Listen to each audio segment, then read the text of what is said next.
Okay, sorry to interrupt you. There are 10 minutes left. 10 minutes left until the end of the final assessment.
Okay, sorry to disturb you. This is a reminder that there are 5 minutes left. 5 minutes left.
All right, there are 2 minutes left.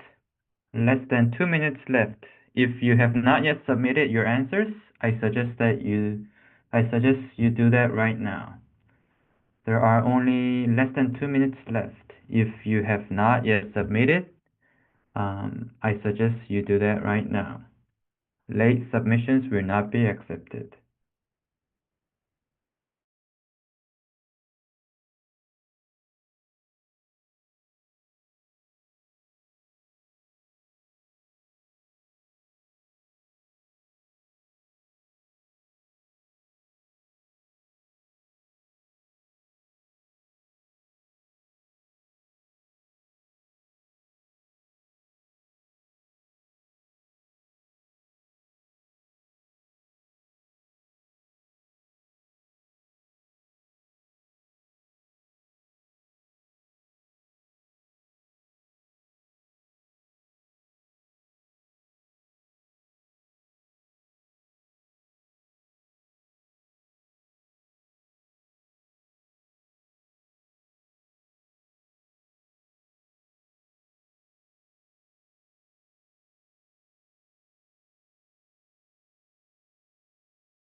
Okay, 30 seconds left.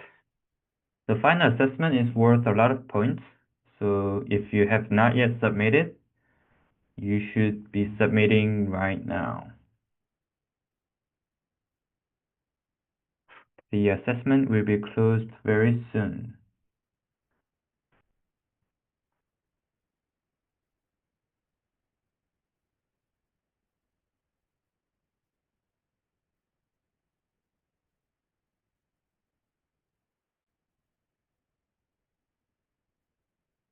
All right, the time is up. The time is up. So right now it's 3:05 in Jakarta time, and we are going to have a 10-minute break, and then we will continue with the third expert lecture. On the screen share, I am showing the second attendance code, so you can write that down and submit that later. Otherwise,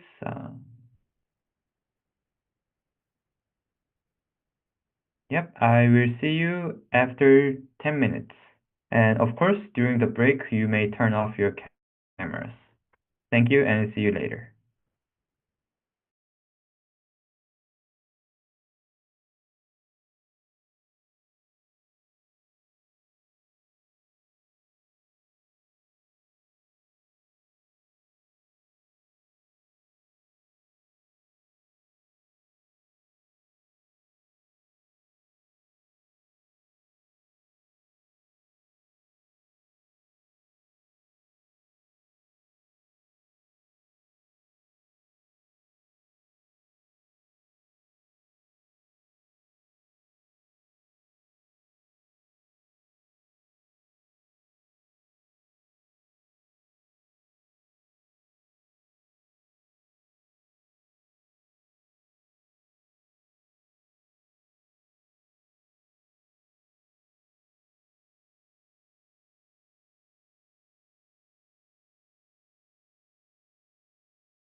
So I think it's a time, and I'll share my screen.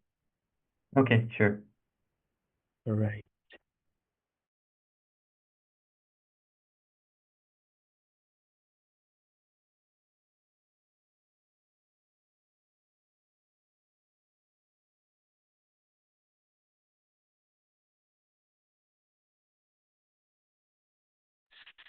Hi everyone, I'm so glad to be here again. And how are you guys?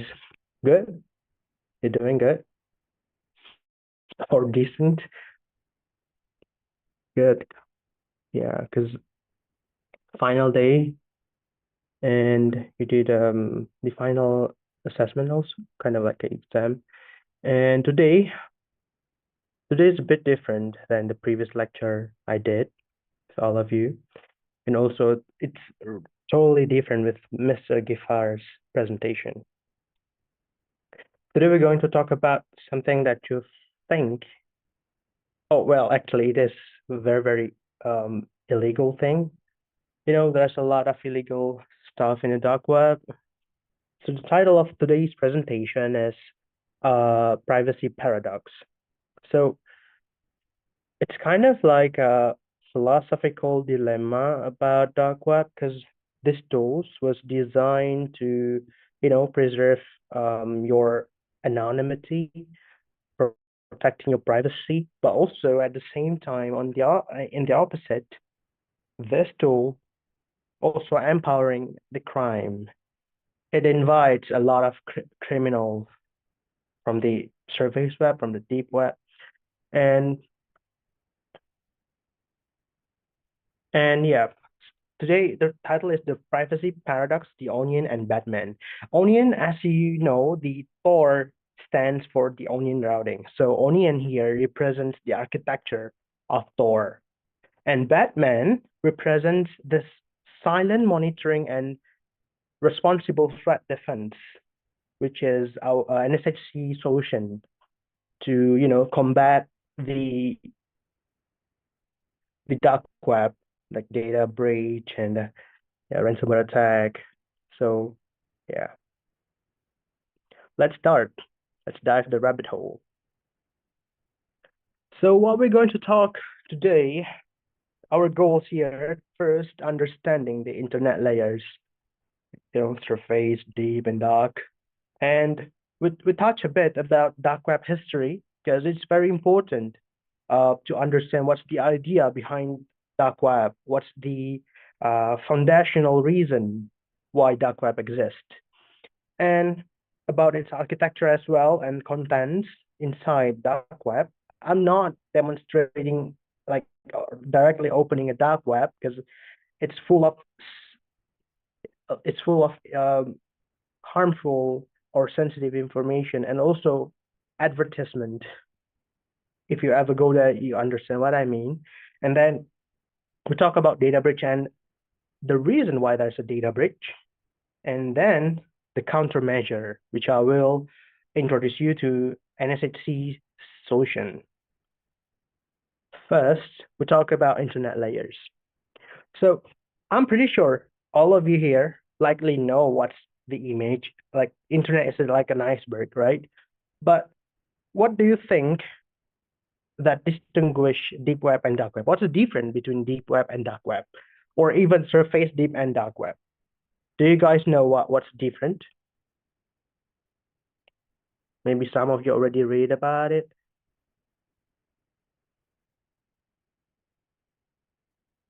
Yeah, you can put your any answer or opinion about what's in the deep web and what's in the dark web and what's the surface. Yeah, Antonio, you're right. It's the way we access it. That's also right. And Afan Mulia, you're also right. It's not indexed in Google. It's not indexed in a regular surface web. Maybe deep web could be, this is the answer from my hand. Maybe deep web could be accessed accidentally, but dark web need Tor. Yeah, it's not wrong. It's not wrong. Dark web contains stuff that normal citizen is not supposed to see. Correct. That's the answer from Michael CH. Robert, deep web is not indexed. Dark web is part of deep web but contains dark stuff. Well, actually, deep web, it's not, it does not contain any illicit stuff. It contain any illegal, it's not consist of illegal or criminal activity like dark web. So dark web, we need very specific link to access. Yeah, that's correct. Because we need the onion domain, right? Deep web not indexed by Google, but dark web is deep web that needs special tool to access. Should be. So today, we'll talk about this. So the internet is similar to iceberg, like what you see there. 5% is the surface web, 95% it's a deep and dark web. This is just the rough number. It's not exact number. This is not internet infrastructure. That's what you need to know first. It's not internet infrastructure. This describes the layers of accessibility within the content on the internet based on how visible and indexable that content is. So for deep surface web, it's already clear, right? It's YouTube, it's something that you can access, like Wikipedia, Reddit.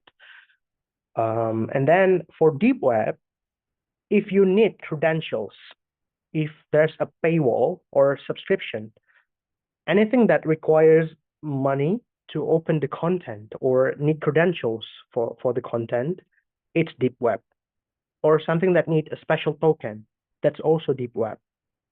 Your Google Drive, your email inboxes, online banking dashboard, streaming services behind a subscription like Netflix, corporate intranets, like the website that belongs to some corporates that cannot be accessed by outsiders, and university record, like academic research. If you are a university student, belongs to some university, certain university, you have to become its student to access some thesis or dissertations, something like that. That's also deep web.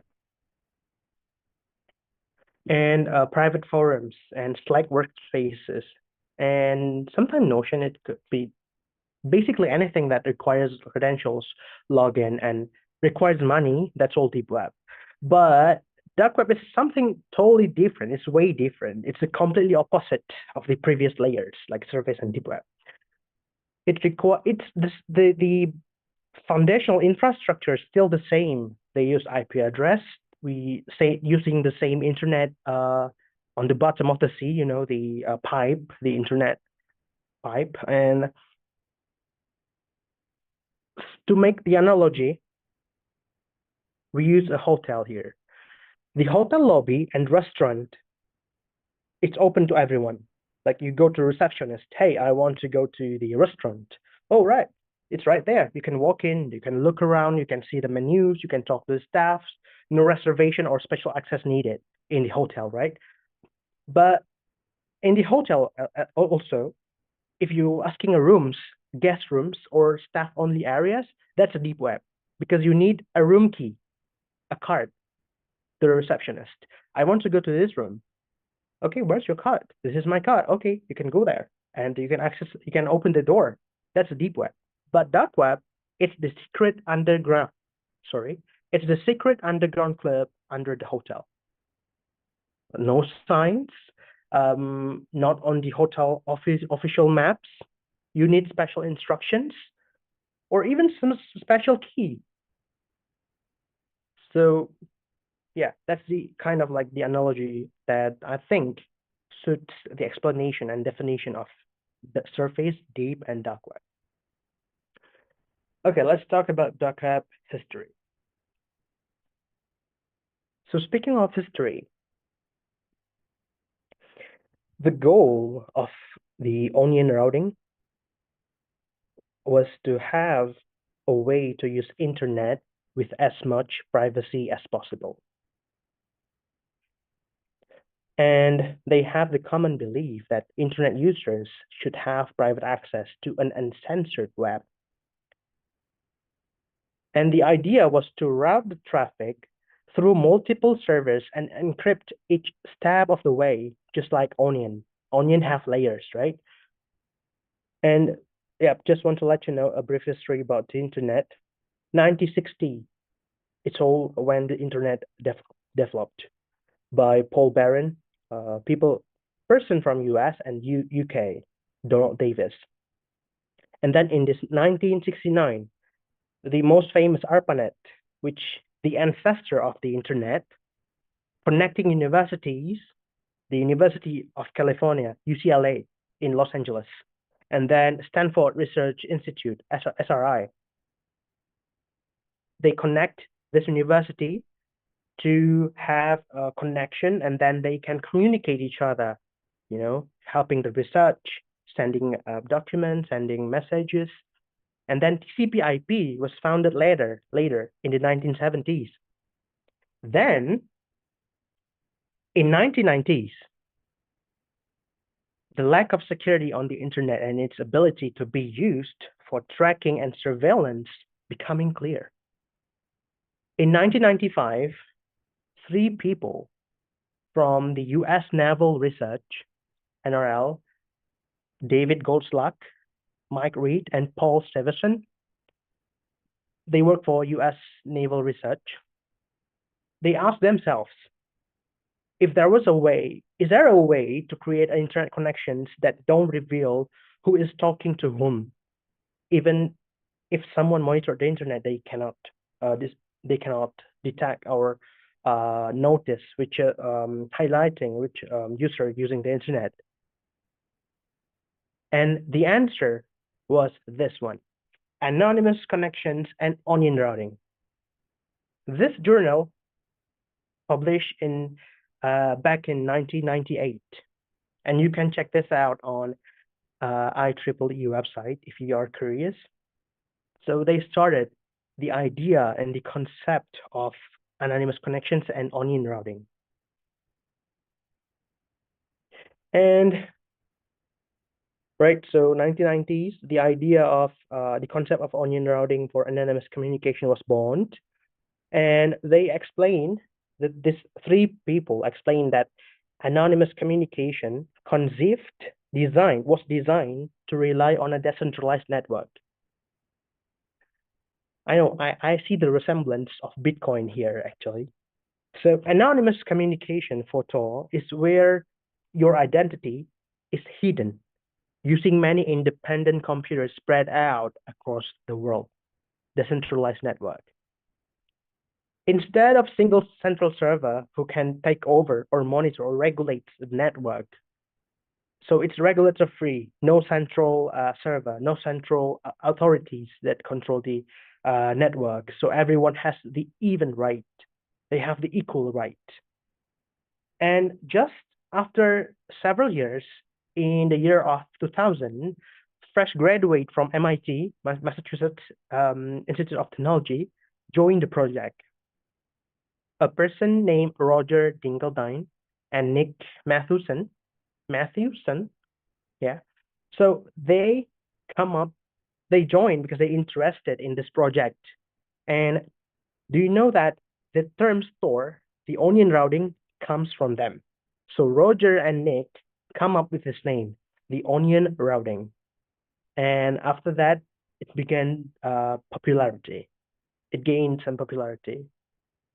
And after some times, for your information, that Tor at that time, it's a proprietary technology.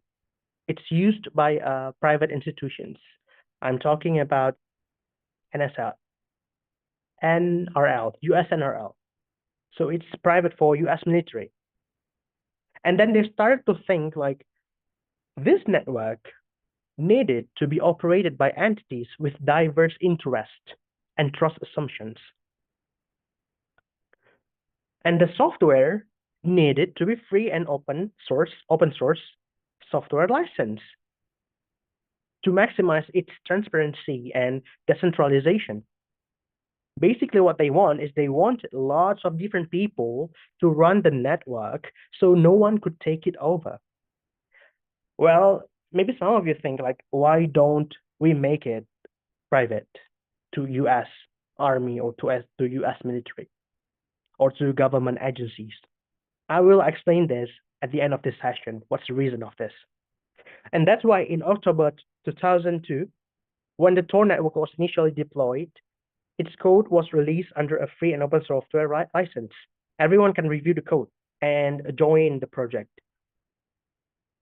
And after some time, Tor gaining popularity among activists and technology savvy, they start to think, okay, privacy is valuable. I think we need to use this tool. I think we need to use this infrastructure for our work. Because activists, they want to speak the truth. But however, in Surface Web, it's full of censorship. And sometimes the regulator took down the content because it's too explicit. Or just government, they don't like truth, right? Everyone don't like truth. And then, starting in 2005, the development expanded beyond the Tor proxy. So at that time, probably, I think they still use the command line setup, not the Tor browser. And then the Tor browser began developing in 2008, and until now, you can download it directly, right? And it's free. It's under the open source software license. So that's kind of the background. And this is kind of like a recap. It's all, and until now, yeah, we can see their project. It's all open source. You can see the detailed specifications, detailed processes, what they are working on right now. And they have YouTube also. You can check it out if you want to.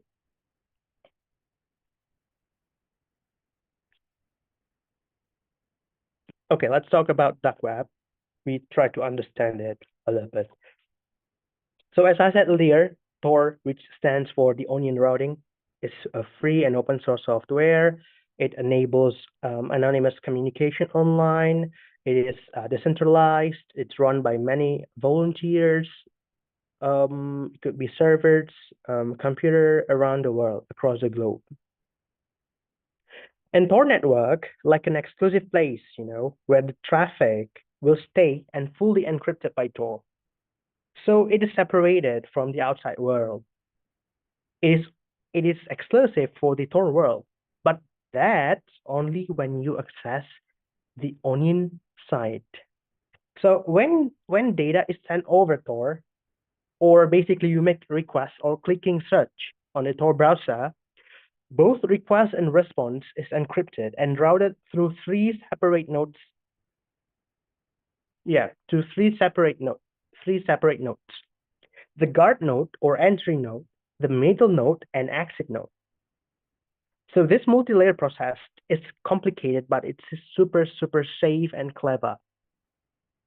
The idea was to hide your identity, the user identity, and your IP address. And the goal is to make everyone anonymous. So let's see what's in detail, how it works. So here, guys, I want to ask you, do you ever see this kind of image before? Like the Tor redirecting to three nodes, to three computer or three server in the middle? To be honest, nope, sir. Never, okay? Yeah, I've seen that before. Nope. To be honest, no. No, okay. So let's talk this in detail. This only happened, if you ever seen this before, and you think if you're accessing the .onion domain, this process happened, it's totally wrong. This only happened when you open a Surface Web. So you're using a Tor browser, and then you open a facebook.com. This process will happen. But if you're accessing youtube.com, if you're accessing a .onion domain, different process occurs. So that's the clever thing about Tor, and we're going to talk about it. Don't worry. So let's say you want to visit facebook.com and you want to do it anonymously and you use Tor browser. So you route your traffic through the Tor network. In other words, you use a Tor browser and your connection first passes through the entry node or the guard node. This node knows your IP address, the entry node, but it doesn't know where you're going to. Like the entry node doesn't know are you going to visit Facebook or not. They don't know what's destination. And then from there, the traffic goes to the middle node. This node doesn't know your IP address. It only knows that it received data from the entry node, and that it should forward the traffic or the request to the next hop in the circuit, which is the exit node. And finally, the traffic reaches an exit node. This node knows your destination. It's Facebook, but it doesn't know your original IP address. It only knows the request came from the previous relay, from the middle node. And in Tor, each node only sees two things: where the data came from and where it's going next. That's why all of these nodes doesn't know your IP address except the entry node. So why the entry node able to see my IP address? Doesn't it supposed to hide my IP address? The entry node or the guard node is maintained by the Tor team. So they have a kind of like a map of the server, the mesh of the Tor network. They will flag or put a mark which node is benign, and then which node it's running 24/7 per 365. I mean, it's stable. And this guard node, they make sure the guard node is a benign node. They don't go rogue. They don't fight you back or taking your data. And actually, there's a lot of nodes here, right? I know it sounds complicated. I know. So there's a lot of nodes here. Why your Tor browser choose this entry node, this middle node, this exit node? It's called Tor circuit, and behind the scenes, there's an asymmetric and symmetric cryptography happening. It's like the TLS handshake. In Tor, it's called NTOR protocol, NTOR protocol, and it works similar to TLS handshake. Like, hey, you're going to be my entry node, and then your Tor browser going to the middle node, hey, you'll be my middle node, and then the exit node, you'll be my exit node. That kind of thing happens behind the scenes. And your message is wrapped like this. It's wrapped in a layers of encryption. So the entry node removes the outer box and learns only where to send it next. So let's say I'm the entry node. I receive the entry node box. I open it, and I take it what's inside. And okay, there's a middle node. I see there's a middle node address. So I have to forward it to the next node. Okay, that's for you, middle node. And the middle node open it and see it's not a message. It's not a destination. It's still pointing to the exit node. And then that middle node forward a package to the exit node. And the exit node opened it, and it sees the destination. Okay, and then exit node redirect you to your destination, which is the facebook.com. And this design means no single node knows the whole story. The entry node knows you, but doesn't recognize where you're going. The exit node knows what you're doing, but not who you are. And you can use Tor to visit the .onion sites or normal sites like ending in .com, ending in .org, ending in .edu. And technically, any computer can run the Tor proxy and Tor browser software. And as you can see in the picture there's a red line, or yeah, the network going outside the Tor network. It's not encrypted yet. It's not encrypted anymore with the Tor protocol, because it's going outside the Tor network. That's why if you accessing HTTPS, it's still not end-to-end encryption. If you're accessing an HTTPS website, it's an end-to-end encryption. So be careful. Even if you use the Tor browser, it's still vulnerable. It's not that vulnerable, not as worse as if you're using Chrome or any regular browser, but still you have to access an HTTPS. So be careful. And then this is just like a symmetric and asymmetric and symmetric cryptography thing, similar to what just did I explain earlier. It used the Enter protocol, and I really recommend you to watch the computer field if you really want to understand it technically, or referring to the Tor official documentation. So summary for the onion routing for accessing the surface web. So circuit established through NTOR protocol. It's not a random path. It's not a random circuit. It's established using a protocol, and it's full of encryption and decryption. NTOR protocol using asymmetric cryptography and symmetric cryptography to share the key. Asymmetric use 2 keys, symmetric use 1 keys, and different nodes use different keys, which the key used to open the box that you see on the image below. I mean, I'm simplifying all of this explanation, but Tor, it's full of encryption process. It's mathematical, complicated. And data is encrypted in 3 layers, meaning 3 nodes: guard, middle, and exit. Guard node sees your IP, but not your destination. Exit node sees destination, but not your identity. Your traffic is anonymous end-to-end only if you accessing HTTPS website. The detailed information for this, it's spec.torproject.org. It's official documentation. They mention a lot of technical things there. It's very detailed. It's super, super detailed. And they have to make it details because they are open source, right? So previously, I demonstrated how Tor works if you want to access surface web. Does anybody know how, like, what's the difference if you're accessing the surface web and accessing the .onion? What's different? What's the different process?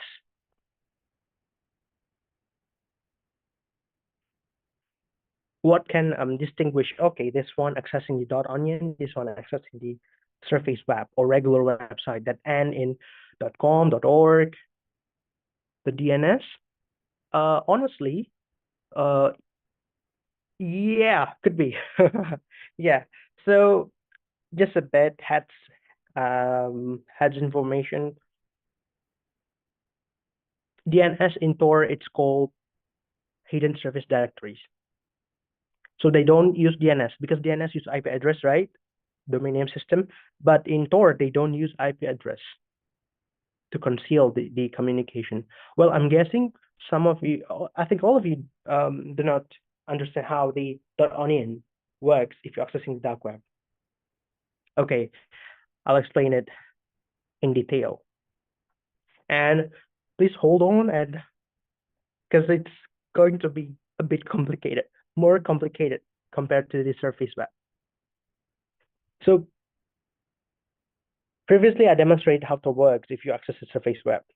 So in Onion service, the second version, it has 16 characters.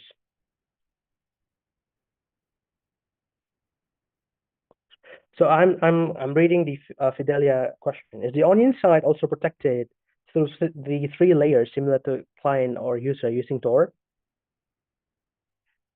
Yeah, but it's more complicated. It's more than 3 layers actually.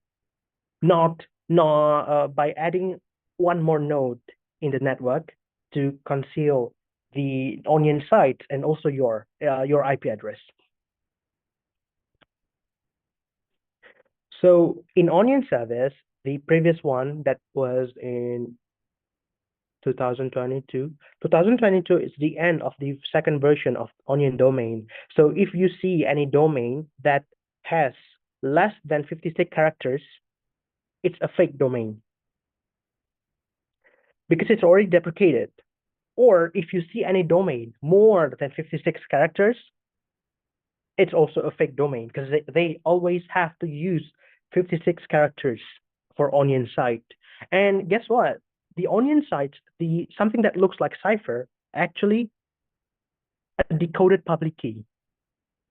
So if you don't know the Onion site, you cannot open the sites. Not like in surface web, we can guess easily. YouTube.com, Facebook.com. What else? Try hack me, hack the box. It's very, very simple, right? But in the Onion side, it's totally different. It uses cryptography and math. I always said if I don't know how to explain it, it's a cryptography magic. So longer domain means safer because it utilizes cryptography to create the Onion domain. Longer means need a powerful computing to break the encryption. And it's public key, it's not a private key. I'm not saying the Onion domain, it's 100% public key, but it's something like the math magic that create something out of the public key. So it transform into a domain, the Onion site. You know, the more you learn about Tor, the more you think it's fascinating, it's sophisticated. It's kind of like a perfect tools.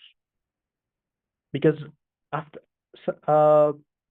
until now, before I learned about Tor and everything, all I saw for dark web is just dark web. It's for illegal activity. It's for criminal activity. But the beauty beneath lies inside the Tor, like the infrastructure and how it works. It's all cryptography. So beautiful. And then this is how onion addresses work. We'll go in details after this. But before that, this is a glossary for you to understand about my explanation later. So host or server is a Tor software run by operator to provide a hidden service. Hidden service is the Onion service. Hidden service is a old term for Onion service. Now they refer that the all.onion domain, it's as Onion service, not hidden service anymore. User, it's you, it's me, a person that using the laptop, a person that using a computer to use the Tor. Client is a Tor software running on the user's computer, meaning Tor proxy or Tor browser. HSDIR or Hidden Service Directory, a Tor node that hosts signed statements from Onion service hosts so that users can make contact with them. Basically, it works like DNS. Introduction point. It's a Tor node that accepts connection requests for Onion services and anonymously relays those requests to the Onion service. Introduction point, it's like me pointing my friend and saying to my friend, hey, I'm a spy, I'm a secret agent. You cannot, please don't, let's say a cafe, okay, skip it. Cafe, I have a secret cafe. I go to another cafe. I give him a business card. So the cafe that I gave a business card is the introduction point to me. So every time a person go to the cafe, my affiliates cafe, and they said that, hey, I have this public key, I have this Onion sites. Okay, you're approved. This is the business card that point to my sites. We'll go that in detail. And the biggest difference between accessing surface web and Onion sites is rendezvous point, which is a Tor node to which client and servers connect and which relays traffic between them. So as I mentioned earlier, exit node. So 3 nodes, right? Guard, middle, exit. Exit node knows your destination, right? They know the destination. But by adding a rendezvous point, exit node only know the rendezvous point address. That way, Tor, the Onion sites still remain safe. They don't know what's the address, what's the IP address, where it's located. We'll talk about it in detail. Oh, I'm sorry for that circle thing. So when you host a website on Tor network, it becomes what's known as an Onion service. One key part of the system is the use of introduction points. So when you launch your Onion service, let's say I want to host a website called KrabbyPatty.onion. Sorry, KrustyKrab.onion. And before everyone knows, before I'm officially exist, I will select up to 3 introduction point,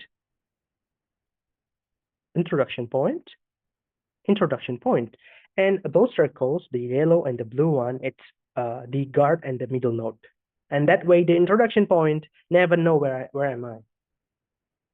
Never know where my location. They don't know what's my IP address. And then after that, I publish a descriptor. The descriptor replace the DNS here. Descriptor, it's like the consist of introduction point details and then some signature. And I upload those descriptor to HSDIR or Hidden Service Directory. Hidden Service Directory also maintained by the Tor project team. It's the same. So when a user visits your Onion site, they fetch the descriptor first to contact one of your introduction points and proposing the rendezvous point. Let's do the demonstration.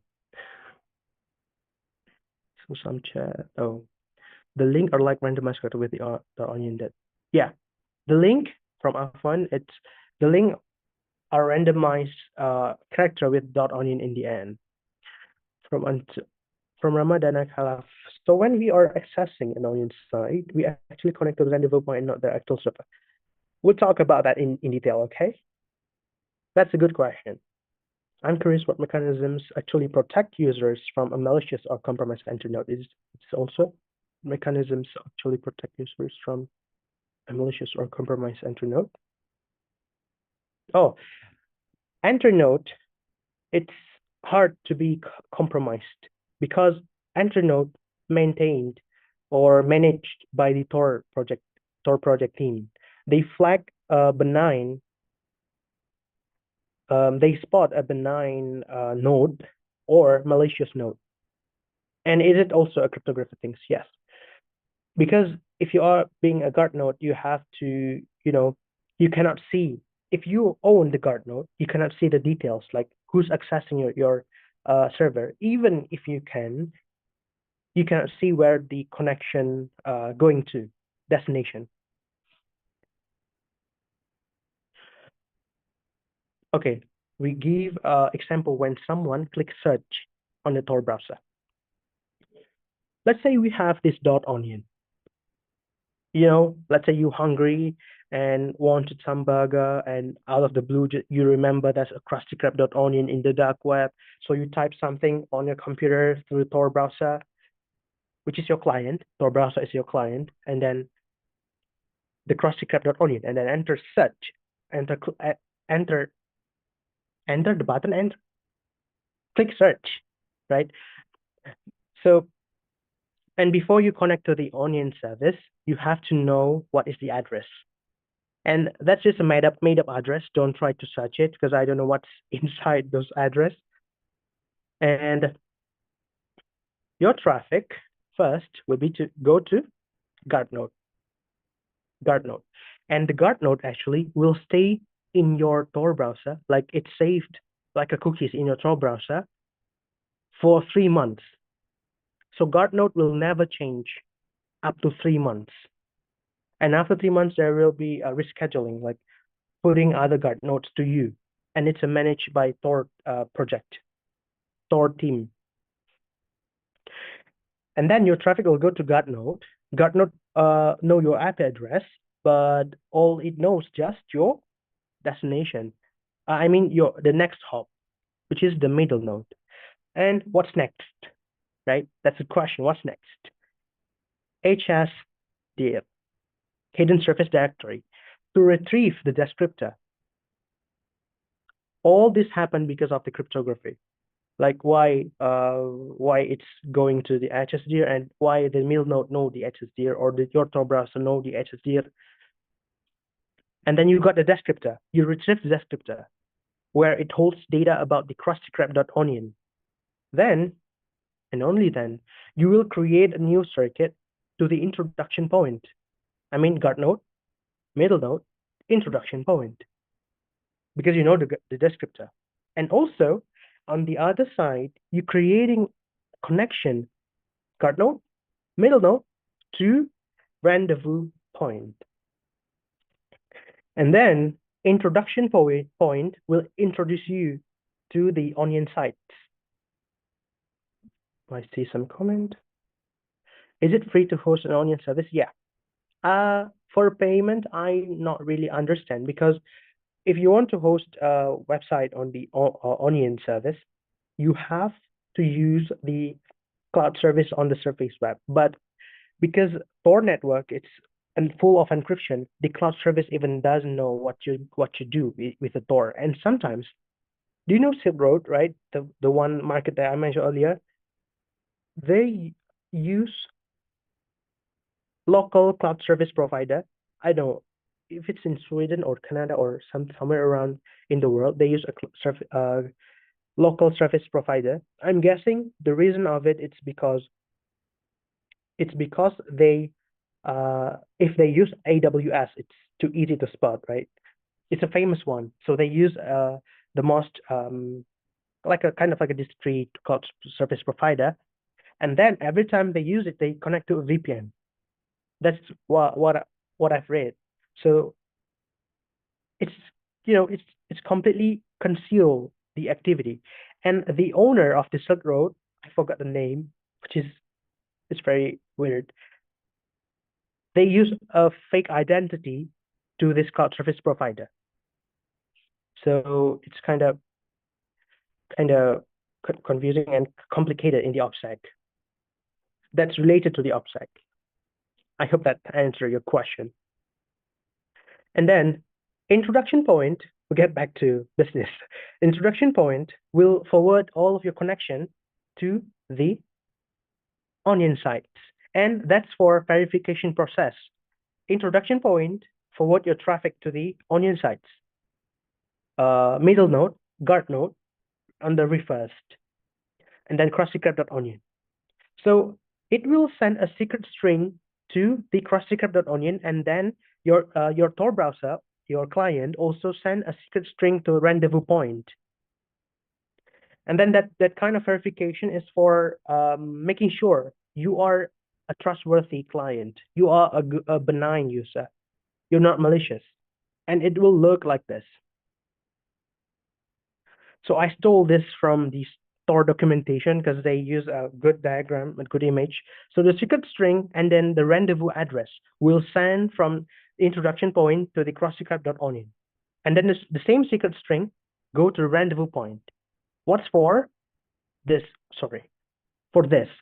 Rendezvous point will verify if these two secret strings match, because the crossdecrypt.onion will send the secret string to the rendezvous, and the rendezvous kind of like matching your secret string and crossdecrypt.onion secret string. If it's matched, okay, I can connect them. And all of your traffic will go to the rendezvous point. It acts like a meeting point, like a meeting place. So crossdecrypt.onion doesn't know who you are, and your Tor browser and you doesn't know who crossdecrypt is, who crossdecrypt.onion is. Because if you remember, I mentioned that exit node knows your IP address, right? Know the destination. If it's using the regular connection, guard, middle, exit node will acknowledge this is an IP address of crossdecrypt.onion. Yeah, basically like that. In simply, I did make a simple explanation, but it sounds like that. So I hope you understand. Is it good enough, the explanation? I hope so, because if you don't, please refer to the Tor documentation, official documentation. And then the connection will look like this: user, guard node, middle node, rendezvous point, and then middle node, and then guard node and onion service. So this way, nobody knows who you are, nobody knows crossdecrypt are, and even each node here doesn't recognize and doesn't acknowledge who you are and your crossdecrypt is. And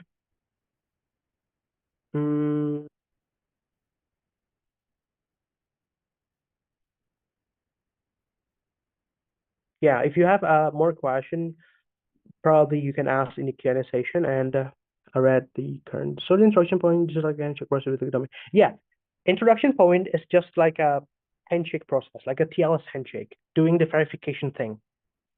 Like, are you a valid or legit user that want to connect to me to the Onion site or not?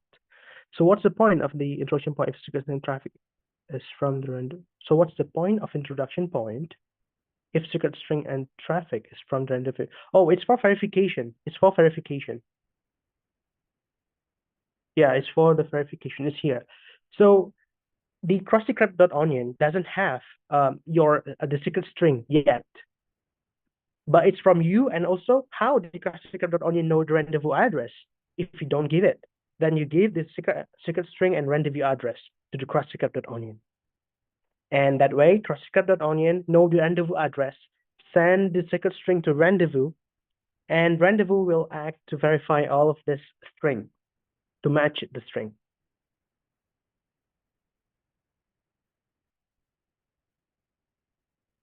Hope that helps. All right. So the other dark web technologies is I2P. Oh, guys, actually, if you have a question, then you can ask in the comment section if I read it. Wait, so we are still connecting to the actual server through the rendezvous point. It's just there in this whole process first in the background? Wait, so we are still connecting to the actual server through the rendezvous point. It's just there. Can you elaborate more? Because I'm kind of confused about your question. Because, yeah, please elaborate more. Okay, that's already answered. So introduction was just like handshake. Yeah, thanks for your suggestion. Yeah, okay, let's moving on. So there's the other type of technologies. It's not only Tor. There's no single browser that can span the entirety of the dark web, because Tor is the one that is most famous one for dark web. And there's an I2P, and all domain in I2P and in .I2P. The difference is this is not that well known, and this isn't created by the pseudonym like Bitcoin. We know Satoshi Nakamoto is, but that's not real name. Same like I2P. It's anonymous who create that. And if the question is there illegal activity there? Yeah, there is, but not as much as Tor. It uses a peer-to-peer routing, which is decentralized. And there's a Freenet, or they change their name to Hyphanet. It's mainly focused on the data storage and publishing. So it's very different with I2P and dark web Tor project. And typically, all of these are slower and harder to use than Tor, because Tor, it's a well-maintained, it has a lot of team compositions, and you also can have a career for Tor project if you refer to their official website. And I2P and Hyphanet has lower adoption, but probably they have higher privacy in some use cases.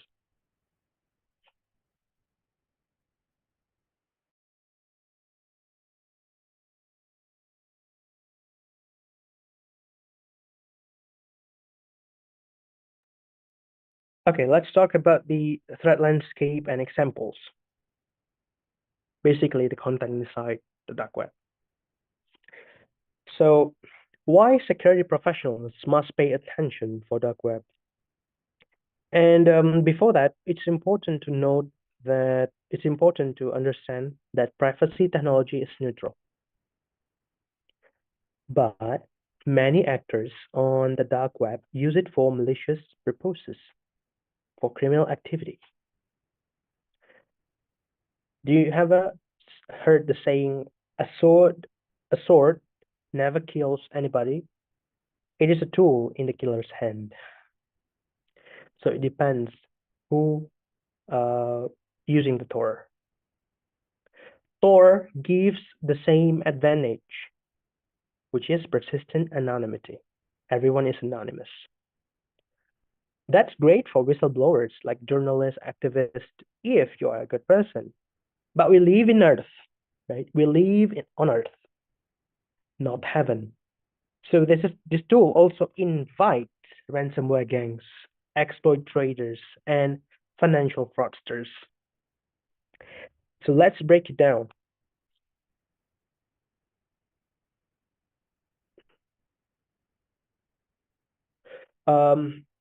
Criminal marketplaces offer drugs, fake passports, exploit stolen credentials. That's the one that you saw on the news, in the news, right? It's every time all in the news. Hacker forums share malware, run recruitment ops, and even sell 0 days. Ransomware as a service, leasing or renting a malware kits, or sell the malware kits to others. Cryptocurrency mixing and laundering. And also, this is not a hobbyist. This is not a hobby crime or hobbyist crime. This is not like a script kiddies. This is commercialized, scalable, and even nation state. It's full of I believe there's more group than individual there. They work together. This is the real. I got this snapshot from our MSSP team, our OSINT team, dark web OSINT team. This is the which I already censored. This is the detail. I think you also kind of easy to get this image on the Surface Web, but I don't know if it's real or not.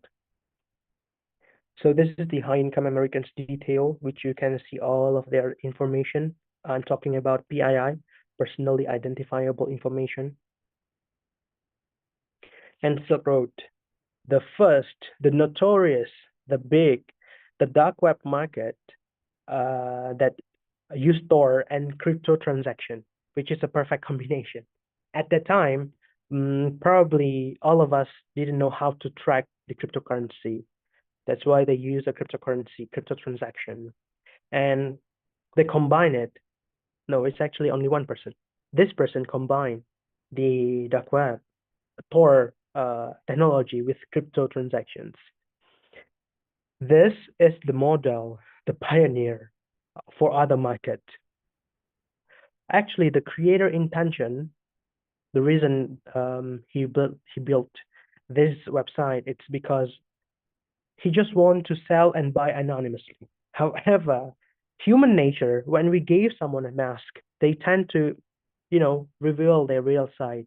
If we give a human power, just a huge power, they tend to be abusive, and they take it for granted, right?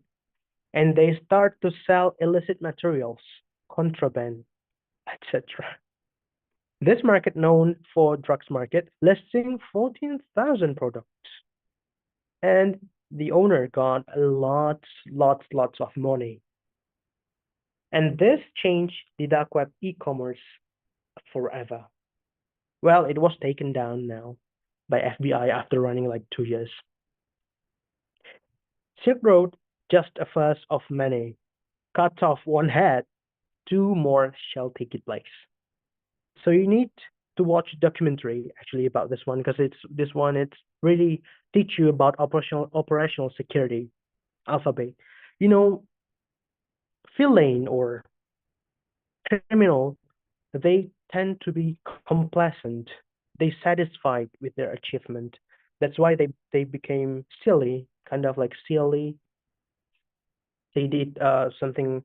They use a same username because they think they will never get caught. And the founder of this Alphabet market was a software engineer. And Hidden Wiki, I think some of you heard about this one. Yeah. So I'll answer your question, Rifki, after this one. After this slide, we have that. And Hidden Wiki, not listing all of them. Like I said, some of the onion site, the onion site owner that doesn't want everyone come to their website. That's why some forums, some marketplace only famous after using invitation. So the owner invites some other hackers to use the site, and it's hard to finding an onion site because it's just become safer now. It became longer. It needs a powerful. It's not impossible, but it just needs a powerful computing. And funny things, I went to dark web, and the funny things about it is, if you notice, the website design looks like our homework, our assignment back in the first semester at university, right? They use a simple HTML and CSS. And how it's like 2000 PHP form, yeah. Until now, it's still. How do law enforcement seize onion services? Fayed, you said it's super safe. You said nobody knows who you are. The most common reason it's OPSEC mistakes. The number one reason is because they have a bad OPSEC. It's the OPSEC trap. For example, they logging into the server without Tor, or reusing the same username or email somewhere else online, misconfigured server showing the real IP, using the same Bitcoin wallet on regular sites and on the dark web. And for your information, this has not regularly happened.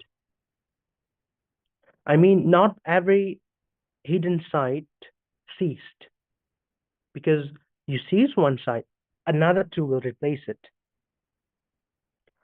And it's very common. And at the end of this session, I also talk about why Tor is anybody cannot de-anonymize it, even intelligence agency couldn't. The hidden site that has been seized is the one that only have a bad OPSEC. And if the site is hosted on a VPS or in a data center, law enforcement can, get a court order. This only happen if they have an intelligence at first. They have the, they did OSINT. And let's go back to this one, because I just think about it.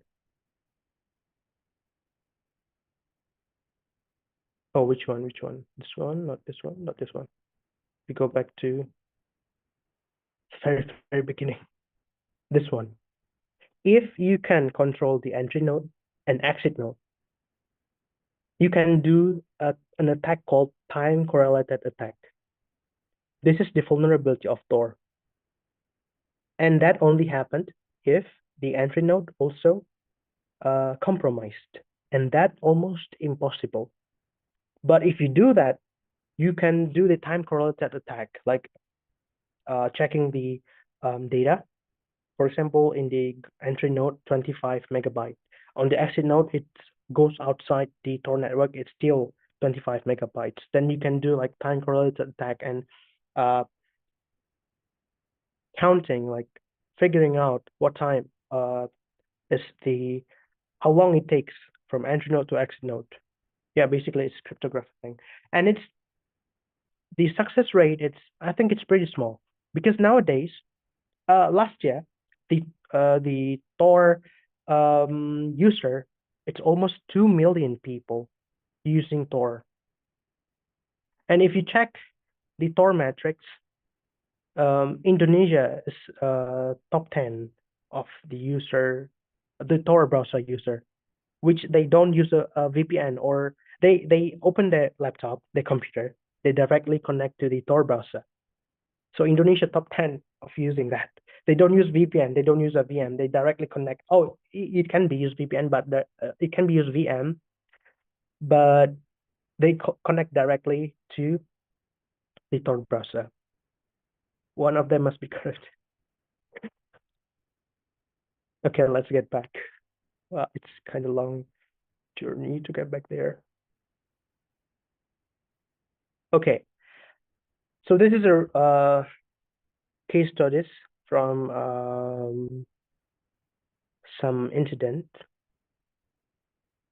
This not theoretical threats, this real criminal operations. Bridge forums, which already closed, replaced Reddit forums and became the top marketplace for credential dumps, government database, user PII, personally identifiable information,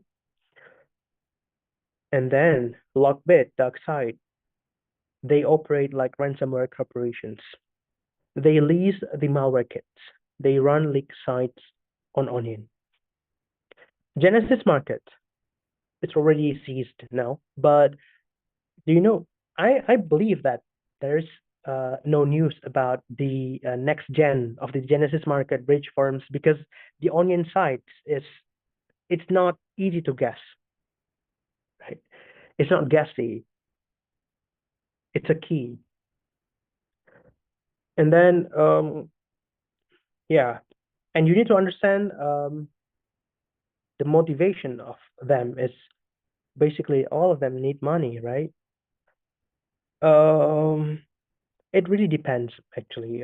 Some groups are purely financial, others serve nation states, and in NSHC, we have a lab to investigate the ransomware gang, and some nation states like North Korean, China, Russia. We have a team to monitor the dark web 24/7, which is they do it like shifting, manually investigating dark web. And the lab called, why I've got name, CTI lab, I think. I'll check that in detail, but we do have the lab. Oh, sorry, ThreatReckon lab, ThreatReckon, yeah. So private forums and channels. So this is a type of forums or categorization that we made just to make it easy to understand. So first we have sharing-based forums. There's like bridge forums or lit base, and second, like community-driven forums like Dread. Dread's still there. It's like Reddit in dark web. Third, we have a marketplace style forums like, you know, the Silk Road and things like that. And finally, forums for tool distribution. Hacker actually they can help each other to launch an attack if they're interested in their project. And this classification, this categorization is not absolute. It's just a useful way to understand the kind of forums that exist on the dark web. And they have a common operational traits.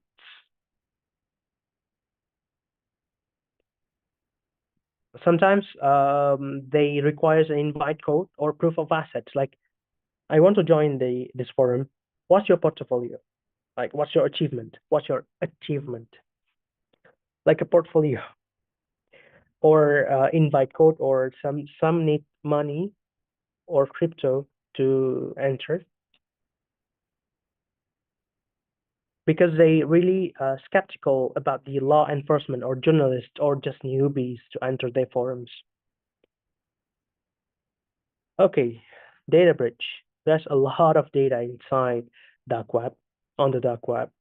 Credential databases, log files, document file, malware sample. Data breach. We saw all over the news, right? Data breach in Nigeria, data breach in South Africa, data breach in US, aliens, and a lot more. Indonesia included. And the latest one is 16 billion passwords breach. The largest data breach in history involves 16 billion login credentials. And the records are scattered across 30 different databases. And some records are might be overlapping because they just found this one. Like this year, they found this. I believe this one caused because it was Steelers. And the data is recent. It's not recycled from old breaches. And 60% of small companies close within 6 months of being hacked. It's sad. So what is data breach? Data breach is any security incident that results in unauthorized access to confidential information. But data breaches can occur both online and offline. In offline scenarios, like someone infiltrating a hospital, for example, and see the list of patients, and inside that list, they have a personally identifiable information like birth of date, phone number, email, and everything on the table left by the nurse, and they take it.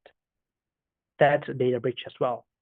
And anyone could be target of data breach, whether individuals, small companies, large enterprises, and the government.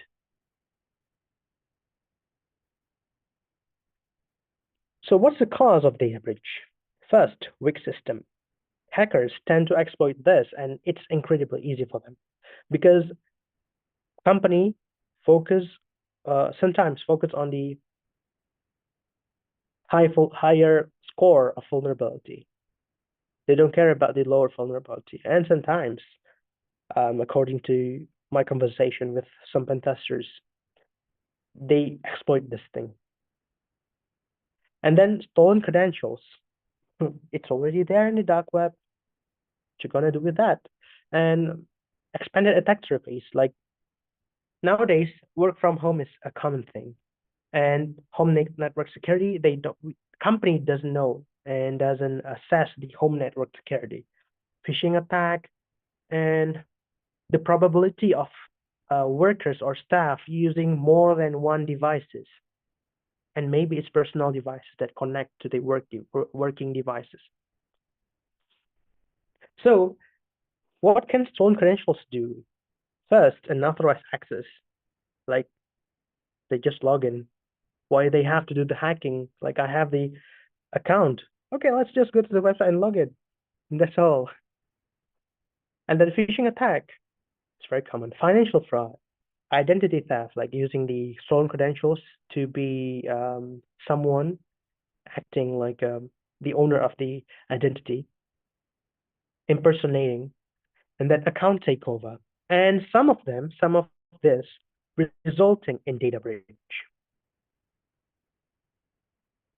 So the consequences of data breach is financial loss. Company have to pay penalty. I'm talking in another country, not. And you have to pay customers or client. And there is no fixed boundaries for financial loss because it really depends on how severe the breach is. And reputation damage. The company built maybe 10 years or 20 years of reputation. If there's a news about that company, suddenly all of this broke, shattered, destroyed by data breach. And this also break customer trust, investor trust, third party trust, and so on and so forth. Secret disclosures, which meaning it's beneficial for competitors. And market value. Within moments, the company shares and market value will drop because of data breach. That's common sense.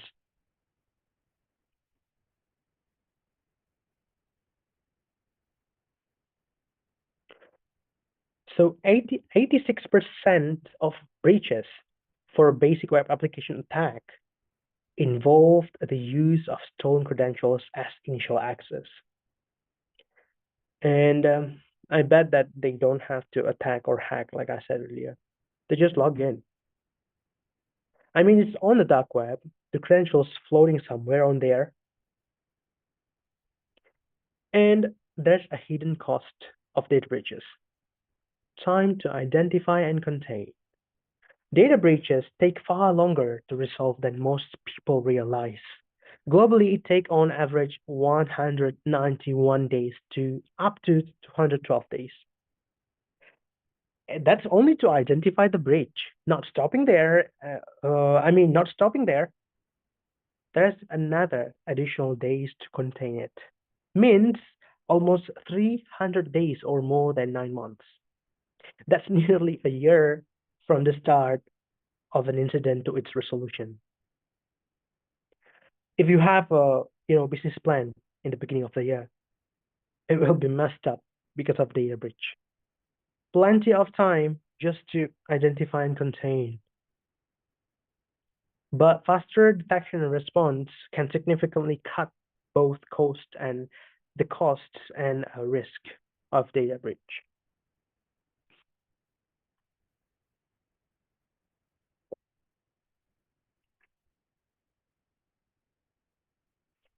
Credentials are easily found on the dark web. Yeah, it's real. It's all over the news and it's real. Because I use the platform, so I know that the credentials are easily found on the dark web. Even some of my colleagues and also my lecturer back in university, their credentials also on the dark web. Yeah, this is last year snapshot of Surfshark website about the global rank of Indonesia of data breach. I believe it's already increasing significantly now. Yeah, you can check that online.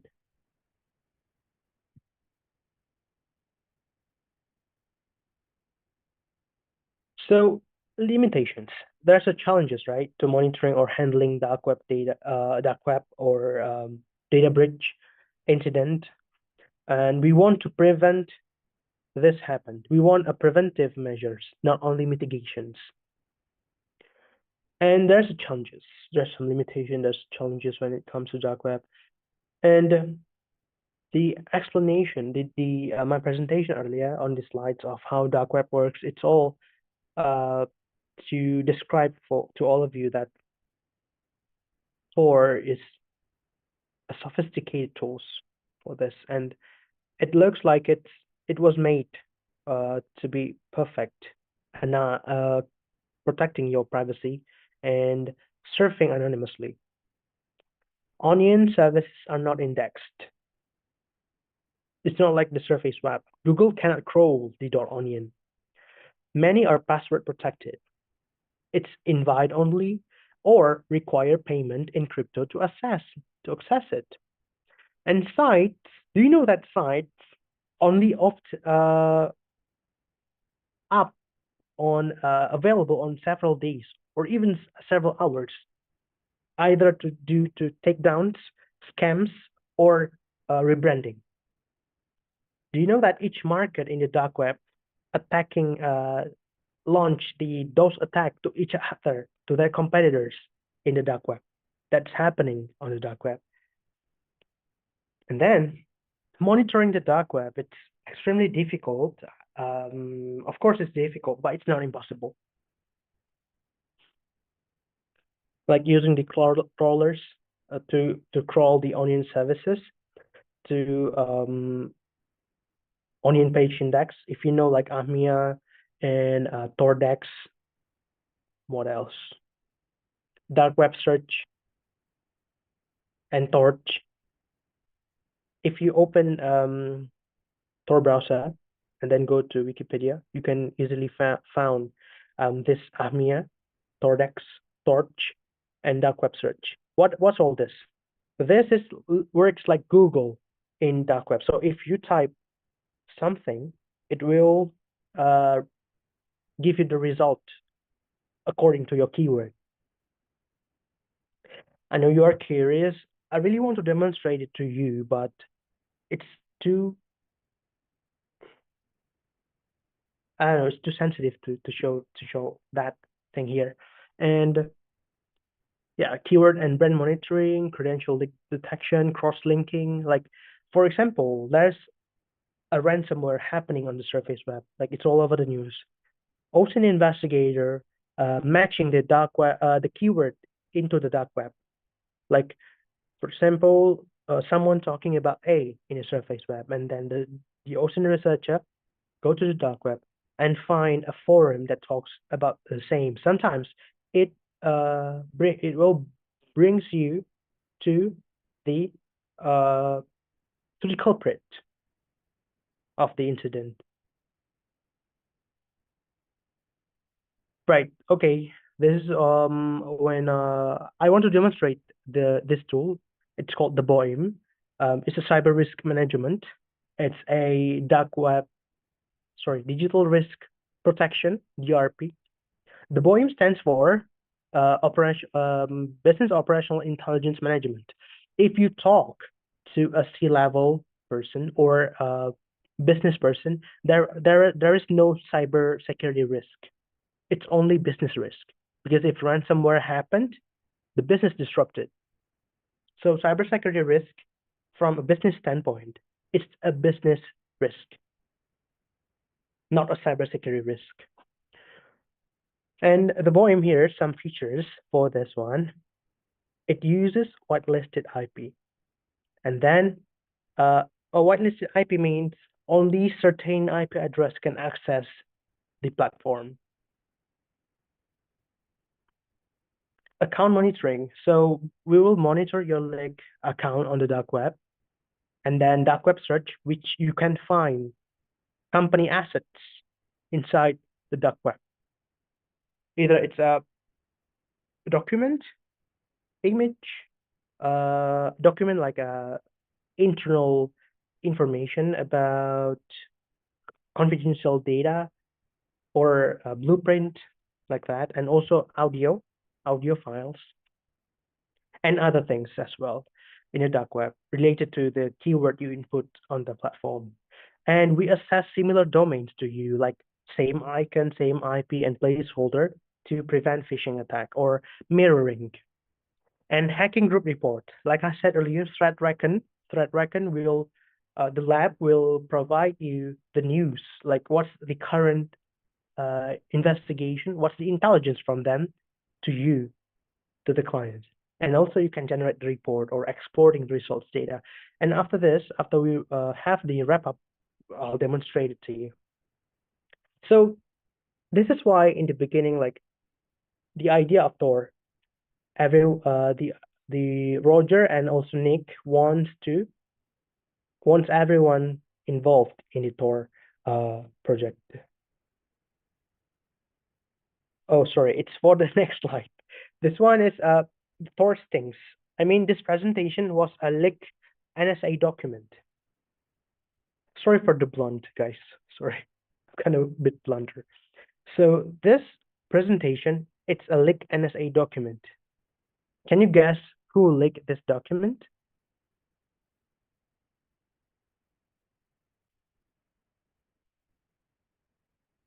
Is this how the search engine for .onion works too? Sorry, I kind of lost with that question. Yeah, Snowden. Edward Snowden leaked this document. So this is an NSA presentation. We will never be able to de-anonymize all Tor users at all the time. This presentation was leaked in 2013.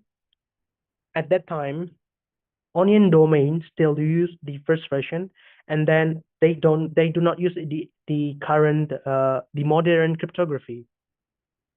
And you can imagine how hard it is to de-anonymize Tor users now. So sorry, this was leaked into around 2012 or 2013. They admit that Tor highly secure, but not invulnerable. They at that time they thinking attacks like a browser exploits, cookie tracking, traffic analysis, and time correlated attack could de-anonymize Tor users. And if you think 10 years ago, it's not the traffic or the users not as much as today. Right now, it's very hard to find who uses Tor browser.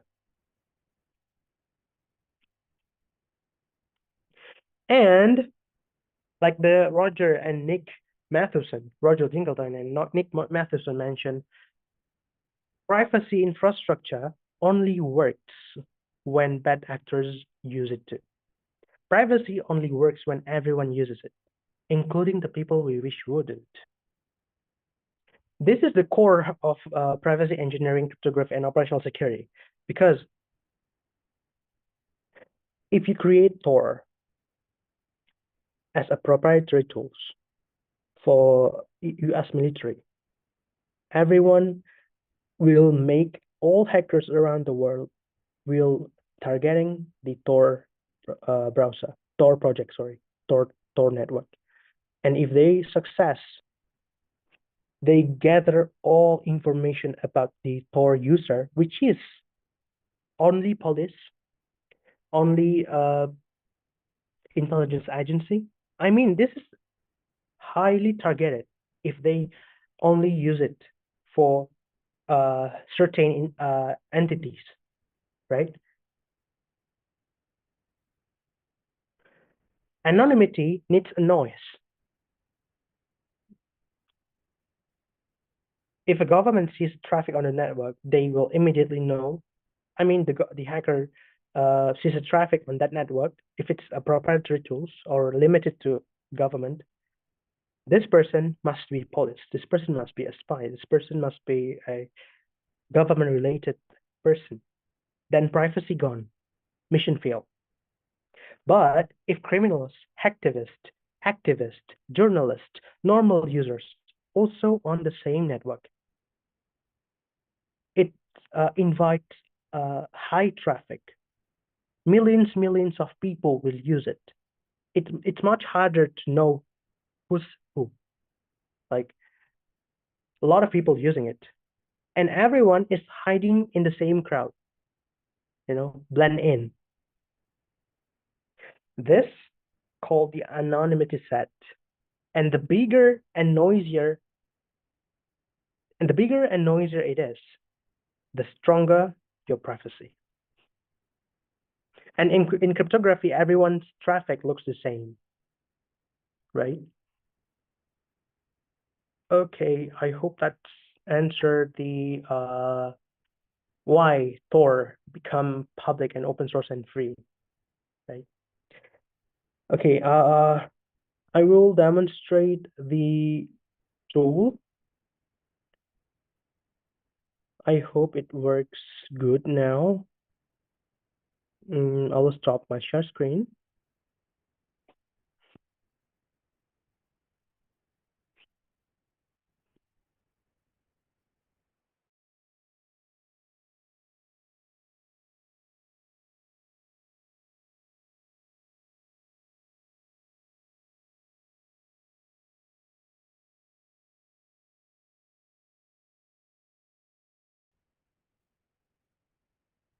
Hello.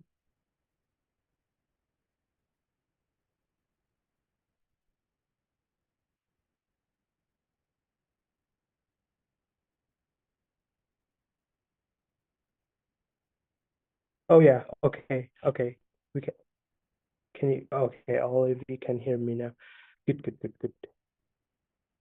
Okay, let's demonstrate the platform.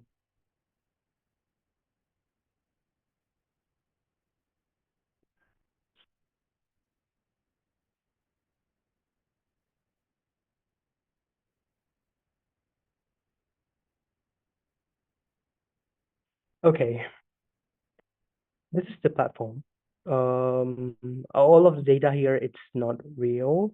It's a demo account, so don't try to check it on the dark web because I don't know what it'll bring, what's the result of that search. Okay, let's say we have. Why it won't work? Is there a problem with my?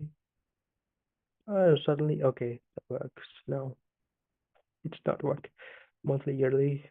Okay, so this is the dashboard where the operator can see the number of leak accounts for the whole year. You can set the if it's weekly or monthly or yearly, and then you can set the range here if you want to set the range. Simple, we are back to 2021 and apply. Okay, that's too much data. Let's back to 2021 and then this one, sorry, data lake. Okay, there's no data lake there. Okay, just set yearly now. Okay, they can see if there's a data lake here. So in the 5th month, there is a data lake, number of discovered dark web leaks. This one is leak accounts, and this one is if there's your dark web sites that mentioned your company.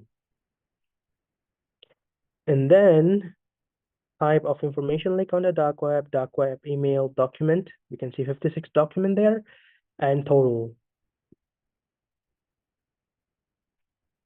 And here is the data of threat intelligence.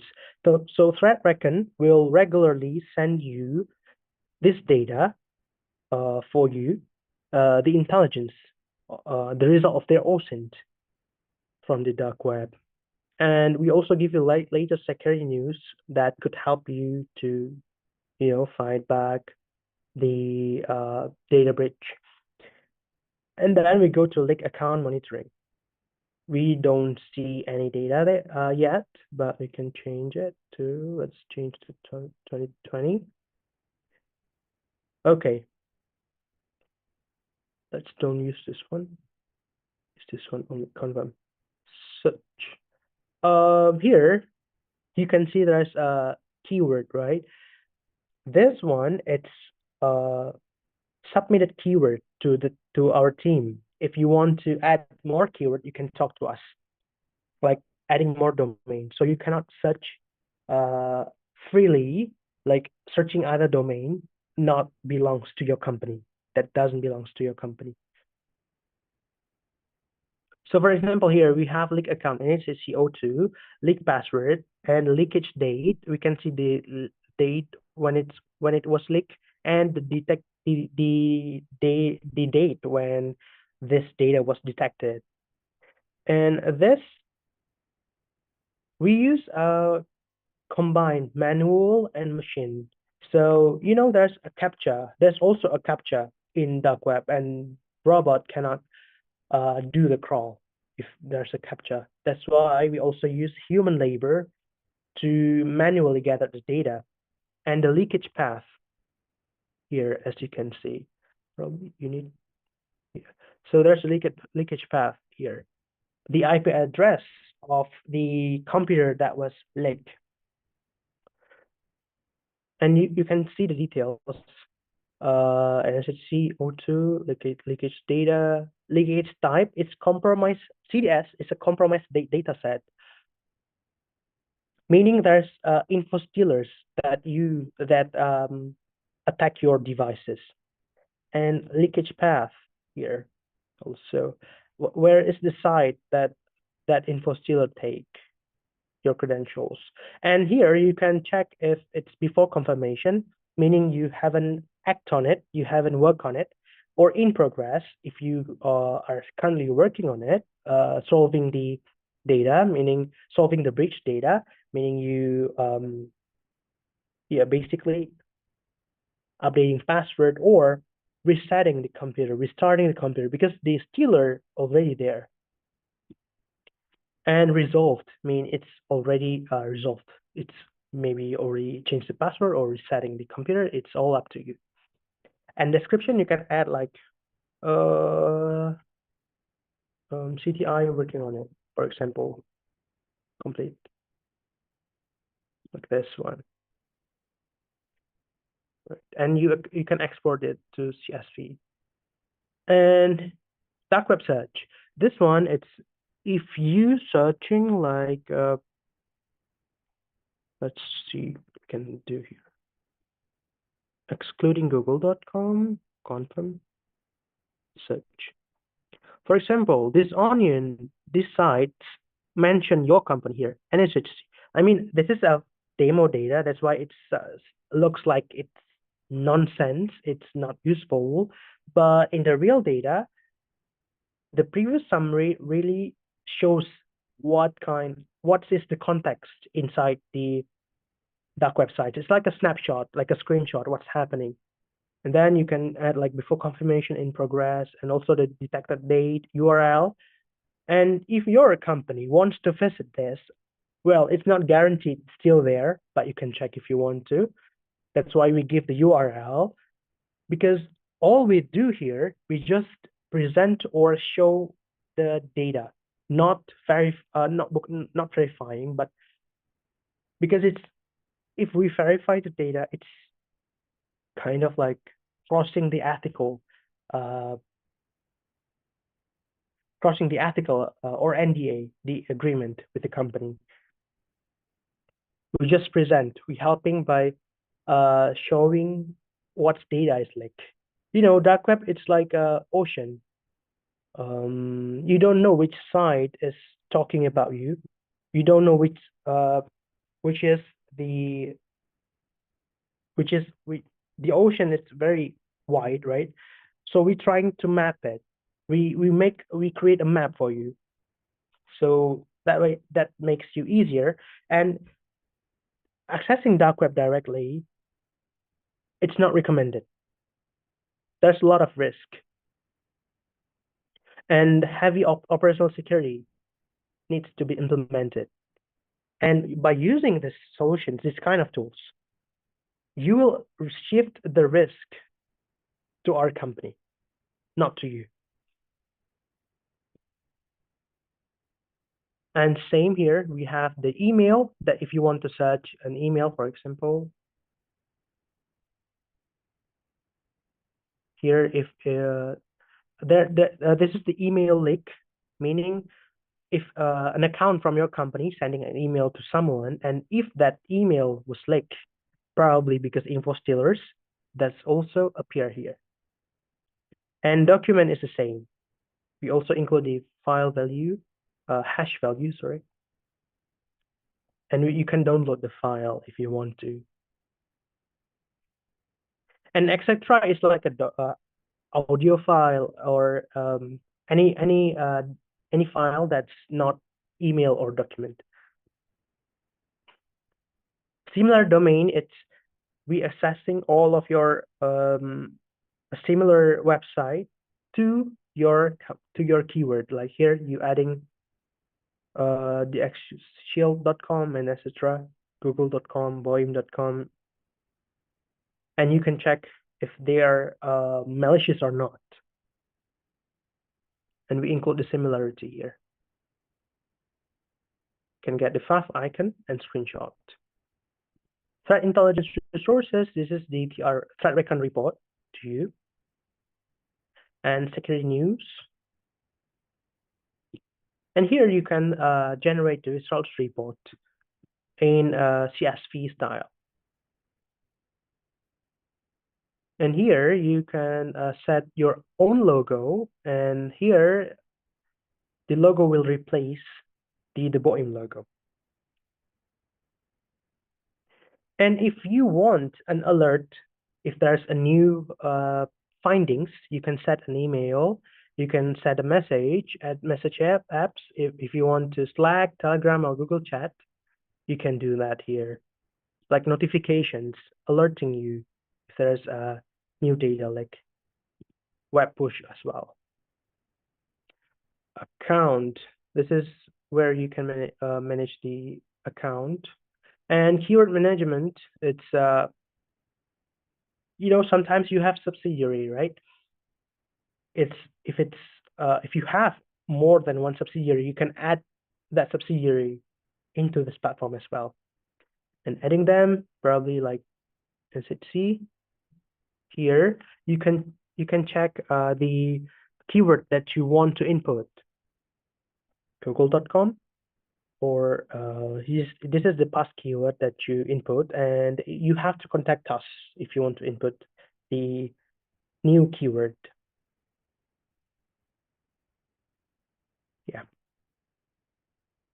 This is the account logs. That's pretty much of it, actually. This is the BOEM. So if you know Stealth Mode, this is the simple version of Stealth Mode, because the SME, or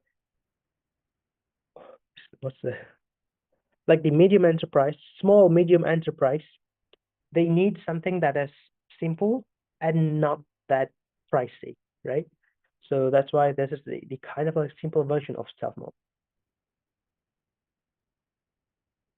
Yeah, that's pretty much of the demonstration. I think we can have the Q&A session or discussion session.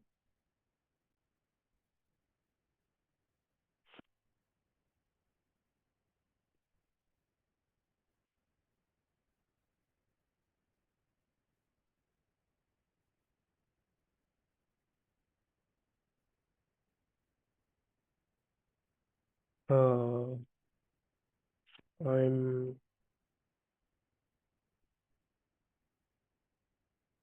Event management.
Okay, I saw a lot of questions here. Okay, shared, very recent one. What do you usually do? What do you usually do on the dark web, sir? I'm researching a company. That's all that I can tell you. How can a password be breached in the dark web if it's stored in hash version in database? Uh, guys, can you still hear me, right? That's personal question. Yeah, I was like thinking that's kind of personal, but that's okay. How can a password be breached on the if it does? So that's quantum computing coming on. And computer will eventually getting stronger and more powerful.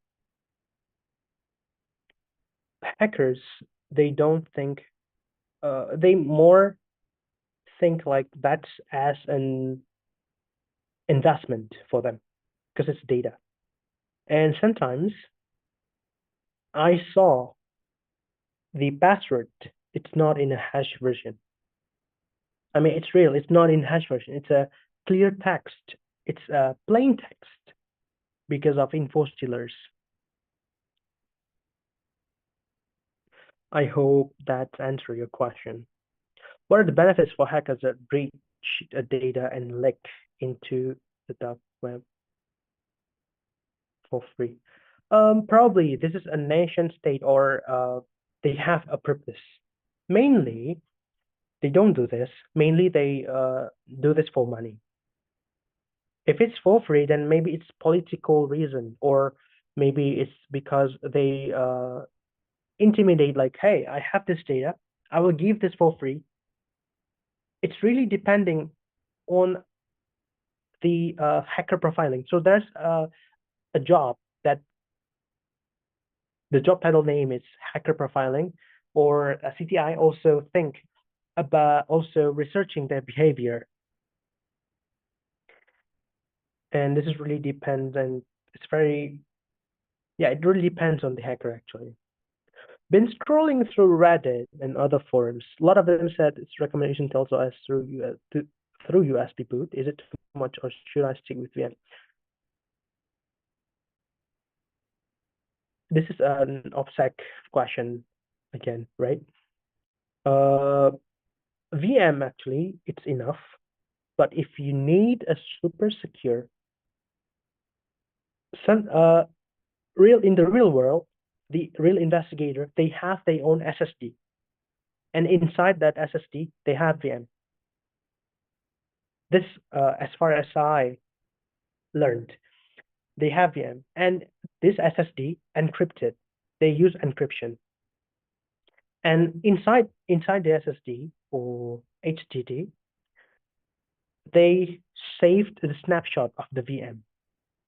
So it works like a checkpoint, right? If that's happening, they just revert back to the clear snapshot.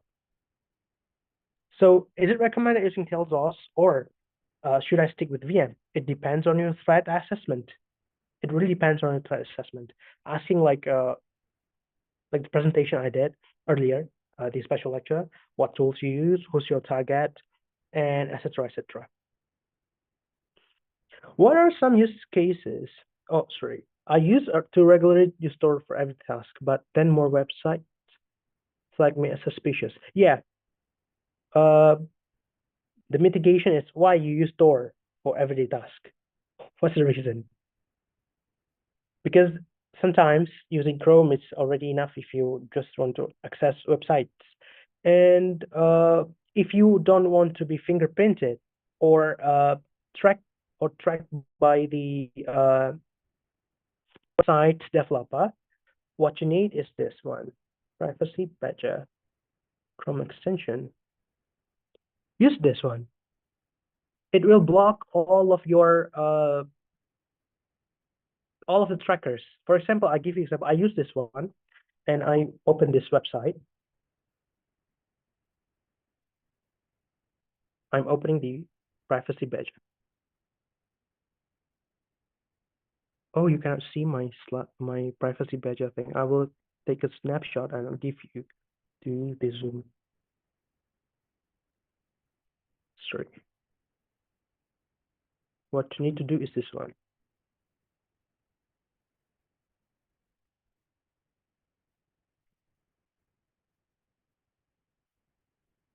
Wait a second, please. You can see Privacy Badger block potential trackers. Yeah, for blocking trackers. If you are afraid of fingerprinting and question from Gustav Vivekananda, is using Safari native tracker blocker feature already enough?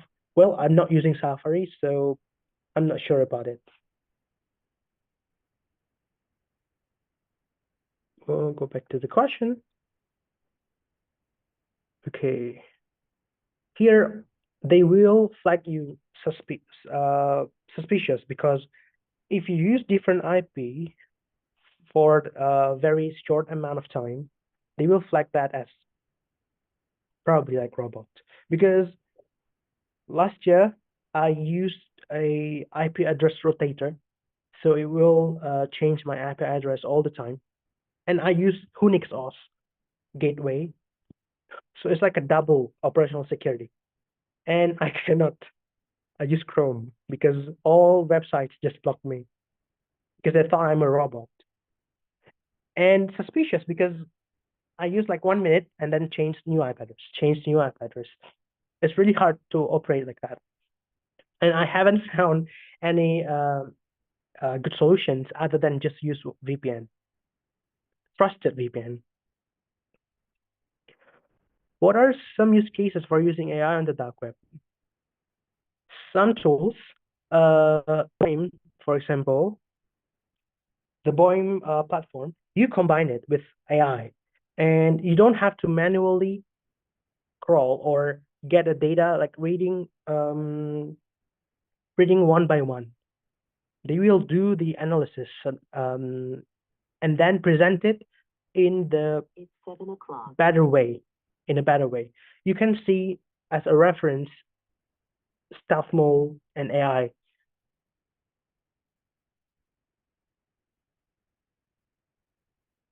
It's on their LinkedIn.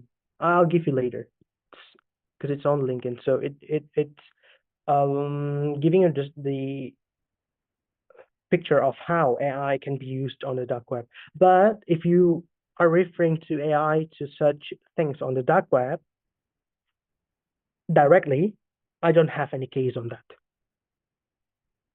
But combining tools with AI, I have that. I just like what I mentioned to you.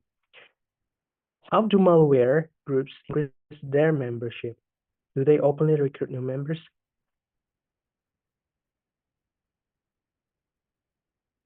This is from my own opinion, and I have read through really carefully using a word here, and it depends on. This is my own opinion, yeah. Depends on their portfolio, like what's their achievement. That's all.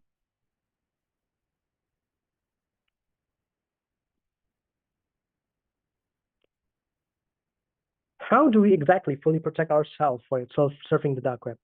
You don't directly use Tor. If you directly use Tor, your ISP, for example, you use Telkomsel or XL or IM3, they know that this person used Tor because suddenly the network they cannot read what you do.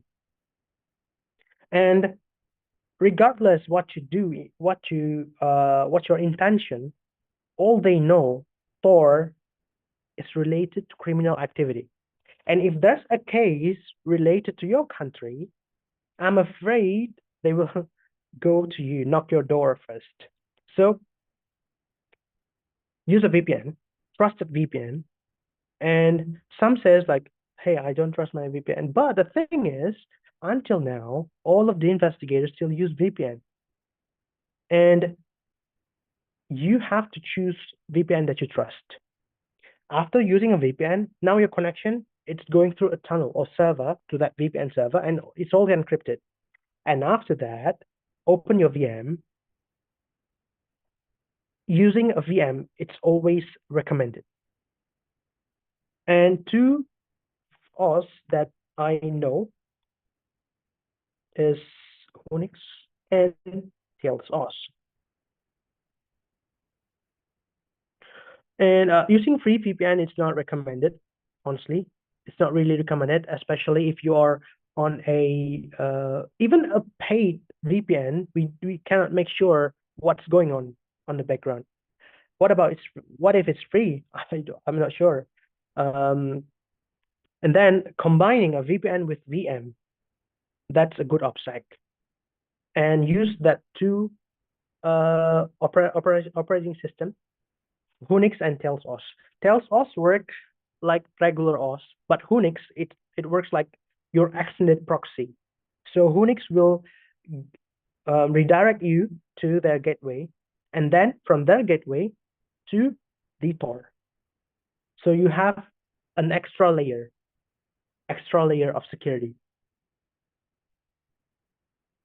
I hope that answered your question. How to securely work from home, as mentioned, it is recommended to use VPN or Tor compared to regular network. You can use your own Wi-Fi network or mobile network.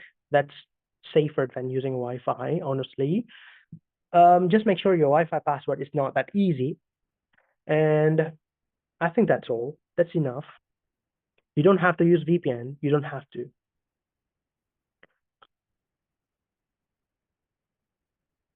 Are there any other method to mapping dark web instead of crawling? I think crawling method just will be in sending loop since there's many offline web. So far, all I know is crawling manually and using machine. If there's, I have to get back to you because I need to ask this question to our team. So I'll be back. But so far, it's only crawling. Do you guys have any other idea how to work on it, like better than manually crawling that? What did you mean by setting the risk to our company when accessing dark web through the tool you mentioned? This is a good question. I'll explain to you again. If you're accessing the dark web directly from your company, you have to use like a robust VPN, and you don't know which website or sorry, which onion sites is benign or not. And sometimes you have to know which onion sites. And that's kind of like a secret recipe to know which onion sites talking about your company, because it's kind of like proprietary things to mention here. So Tor sites also can fingerprinting you, and things that you don't want to see actually always there. And do you know that OSINT investigator also have a mental health issue when investigating some cases? And this kind of risk also shifted to our company. Risk like getting ransomware into your not directly, but if they take your data like fingerprinting and also aggressive JavaScripting, like the client side JavaScripting, because Tor actually enabling some script. I don't know what's the current state right now, but yeah, that kind of risk. Besides using Tor to access dark web, can we use Tor as daily browser? Is there a benefit of using or not using it? The benefit of using it, of course, is safer. It acts like a free proxy for you, like a proxy chain, but it takes a really long time. I honestly, I don't want to recommend you guys to download the dark web, the Tor browser, but if you really want to, you can try on VM. I really don't want to recommend this, but if you have an experience using Tor browser, it is quite laggy, and I don't know if you have to open a VM and some VPN, because some ISP block, so far my understanding about ISP, they block Tor connection, or they flag the Tor connection. And probably, I don't know, Surface Web, if they accept a Tor connection, but I think so, but it's not recommended using a Tor browser for daily activity, since it's quite laggy and long. I mean, if you are comfortable with it and if you feel that convenient, then it's okay. Then it's okay. The benefit is, of course, it's safer. Since it has the same structure with Visual browser, then does pen testing work too in dark web? Let's say take down another famous road website. I'm not sure about pen testing work in the dark web because they concealed everything there. So far, what they do, they use offline operation like Operation Bayonet for catching Alphabet, Operation Bayonet, and there's another operation name for I don't know what's there's a lot of operation name, like hundreds of them, and some of them it's this the law enforcement keep it secret, keep it as a secret, the operation name. And they always do this offline. And what they do with Alphabet, they go to his house in Thailand. They seize the computer before I don't know what's the Alphabet market owner, before he closed the laptop, he closed the computer or turn off the computer. Because if he able to turn off the computer, it will be like a encryption brick, because they always have to use encryption to open their device. So it's always manual. It's always manual. I really recommend you to watch the documentary about it because it's intriguing. I hope I answer your question well.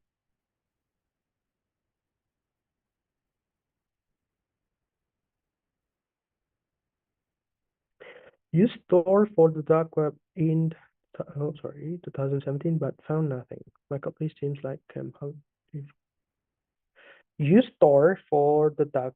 Are you saying like you used Tor for the dark web in 2017 but found nothing?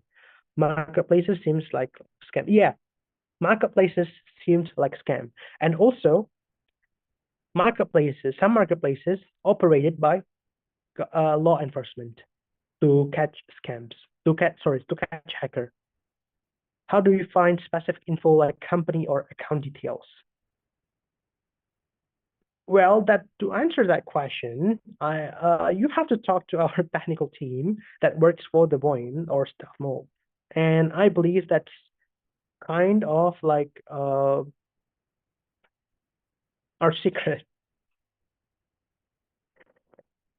Okay, let's move on. That's our website. Like, have I been pawned? Uh, Safely let us check if our email or password have been leaked. Oh well, for this question, I'll ask to our team and I'll answer if I'm able to answer it, if I'm allowed to answer it. Does a website like haveibeenpawned.com safely let us check if our email? How do you know the results are accurate? You never know the results are accurate or not. But if you think I don't know. I actually don't know, but many dark web researcher, they always refer to this website. And maybe you can read the policy or how they do it, because sometimes maybe they have documentation about it, like how the results are accurate, and also check who sponsored the haveibeenpawned.com. But for me, myself, I trust it because all the results that Have I Been Pawned mentioned, it's all over the news. Like I have my account that already breached, and I saw the news. It's on the news, so I believe that's true. How can someone go from being an individual hacker to becoming a member of professional? I'm not a member of professional ransomware as a service provider, so I don't know how to answer this one. So sorry, but I have to skip because I don't know. I really don't know, honestly.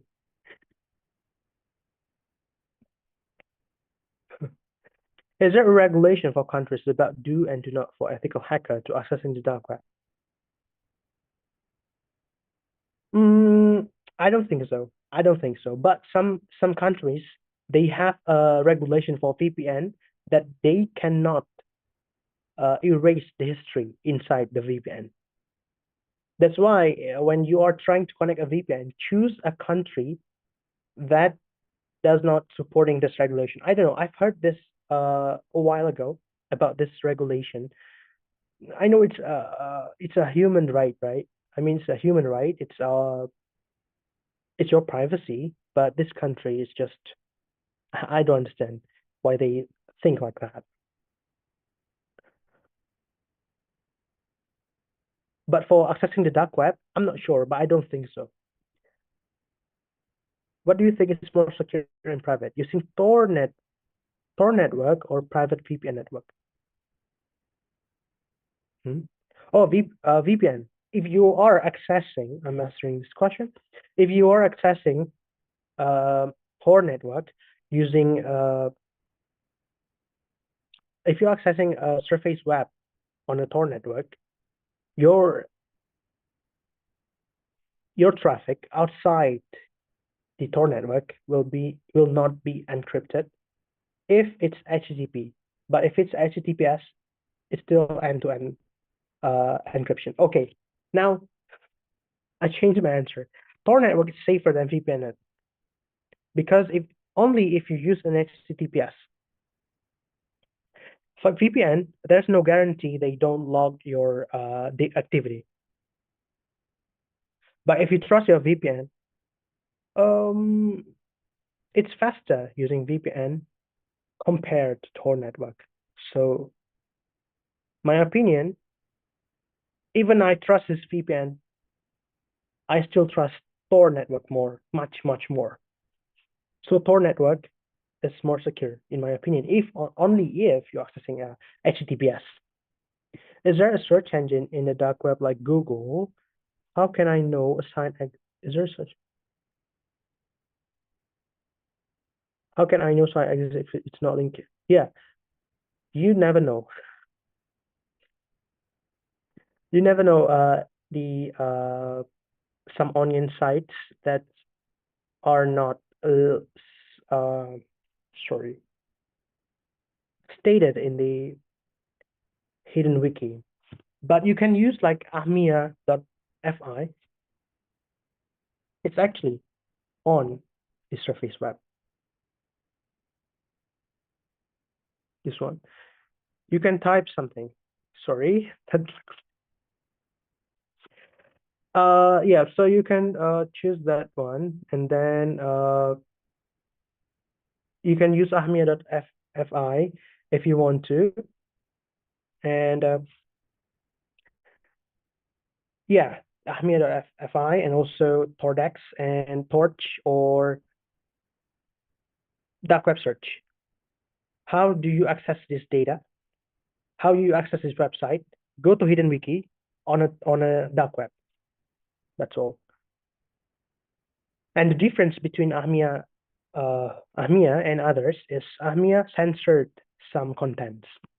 Torch, Tordex, and dark web search, they don't.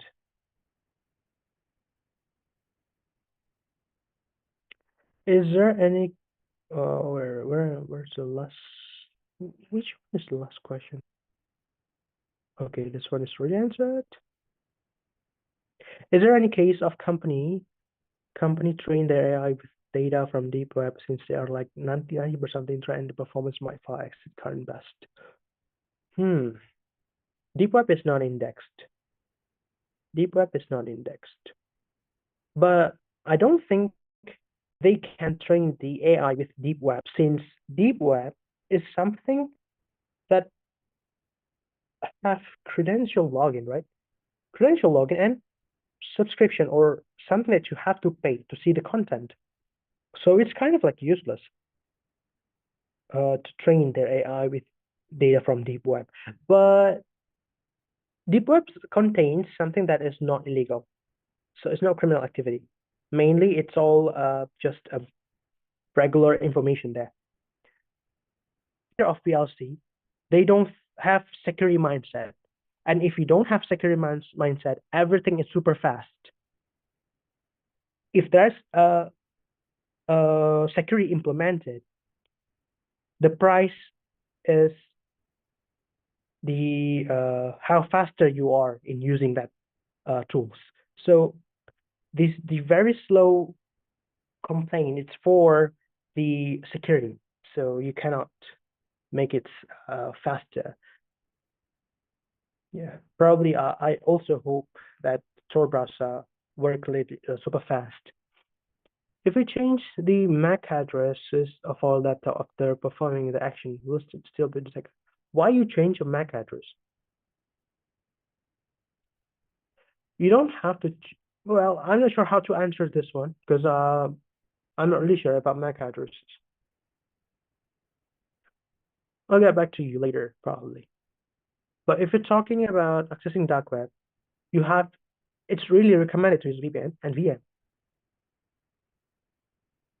And I don't think you don't need to change your MAC address if you do that kind of OPSEC. If you don't have VPN, then you can access it using VM. Is there any safety net before going to dark web that guarantee near perfect protection? VM snapshot. VM snapshot. Or, tells us you can put it in a USB drive. Or, like I said, the SSD with encryption. What you need to do is minimize the risk. You cannot fully. There's no way you can. I can say this is 100% safe. There's no security measures that can achieve that number. I saw somewhere that using VPN while surfing dark web using Tor is redundant.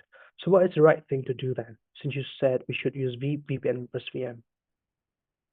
VPN while surfing dark web using Tor is redundant. No, it's not redundant. Probably you can you can share to me later or now about the resources that talk like this, because it's also new to me that someone says It's redundant because so far I only heard that VPN plus VM is a really good upside, and it's logical. It makes sense. Sorry, sir, this may sound silly. There's no silly question. That's okay. But really wondering that if we want total anonymity, should we use Tor browser? What about the incognito mode? Incognito mode is not enough. I forgot the reason, but incognito is not enough if you want to protect your anonymity. But if you accessing a surface web browser like a regular thing, it's okay to use that. Again, it's really back to your threat assessment, threat assessment. Like, what's the reason of you doing this? What's your target? What's your tool that you want to use? And et cetera, et cetera. Besides VPN, oh, sorry. Yeah, I'll grab that question out to make sure my answer is valid regarding the incognito, because I also forgot what's the reason why incognito is not enough. Besides VPN, you also need to use proxy. Some said that only one, that if you don't use VPN, then use proxy. But if you use VPN, then proxy, and then Tor, it will take a really long time for your request to be processed inside Tor, because there's a lot of redirection. Again, back to your threat assessment. What's the reason you use VPN plus proxy and then Tor? It of course it will add more layer of security, but what's the reason of it? What makes it super important? Some said that only use proxy if you don't trust your VPN, but in the proxy setup, the connection is not encrypted, right? It's not encrypted. Can you briefly explain encryption break? I'll get back to you later. Come back later.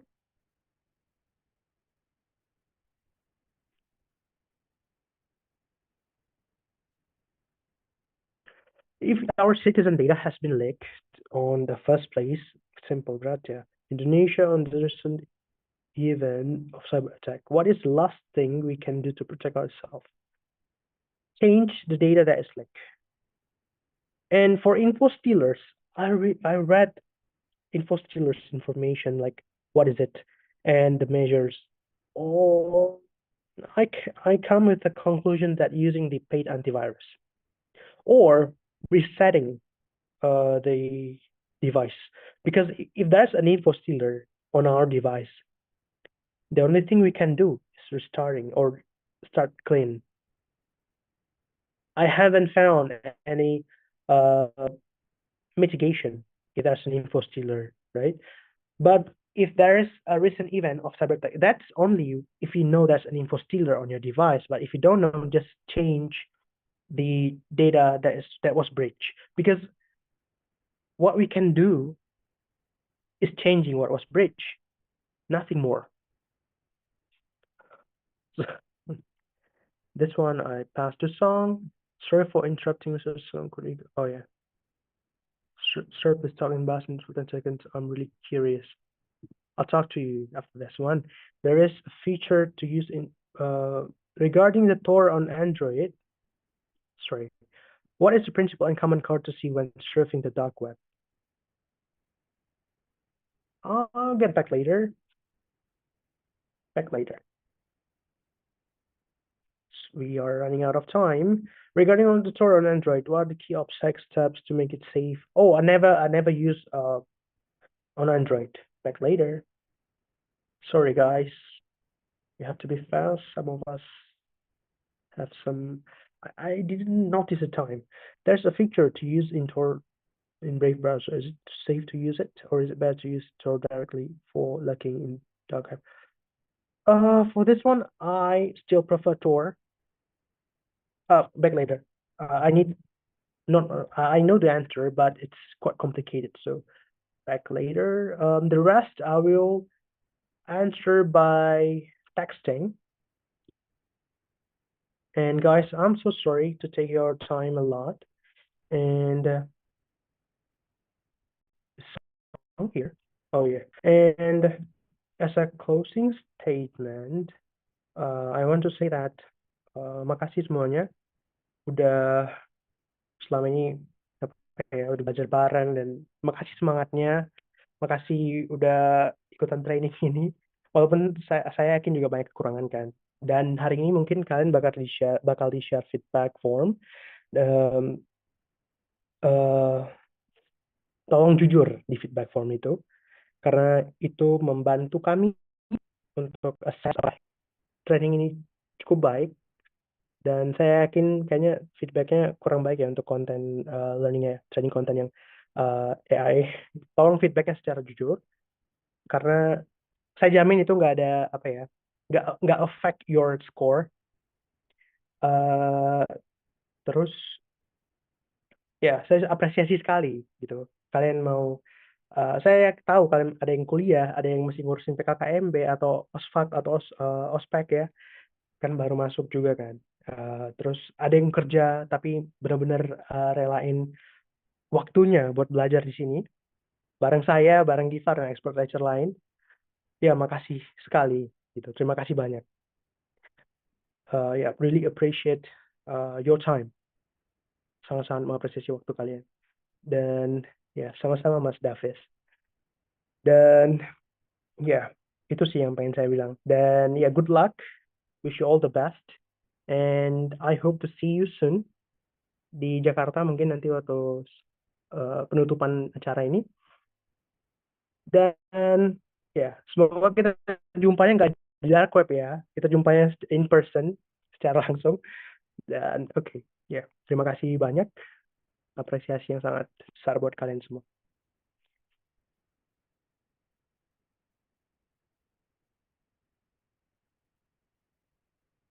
Good luck, guys. Okay, I'll pass to Song. Okay, thank you so much. And yep, thank you so much for everyone that stayed until this time. I know we are past some time, so instead of apologizing, instead I want to say thank you. Thank you for your patience, and also thank you for your enthusiasm to stay until this time and ask questions and etc. I will make sure that Mr. Fayed will answer the questions. Yeah, because we are really thankful for your interest in the topics and stuff. Yep. I have some things to like give you some reminders. So consider this as a kind reminder for those of you that stayed until this time. Just a reminder that the journals for all 3 expert lectures and 2 special lectures are due tonight. They are due 23:59 tonight in Jakarta time. So that is about, I'm not really good at math, but anyways, yeah, it's before tomorrow comes. So yeah, make sure that you submit your journals, and always you can find the links, related links in the online platform. You can find the links for the forms in the platform. You can also find the rewatching videos on the online platform as well. Just another thing to let you guys know, the online platform will stay up and running until next Friday. Until next Friday at noon in Jakarta time. So that is 1200 hours, 12 at noon in Jakarta time next Friday.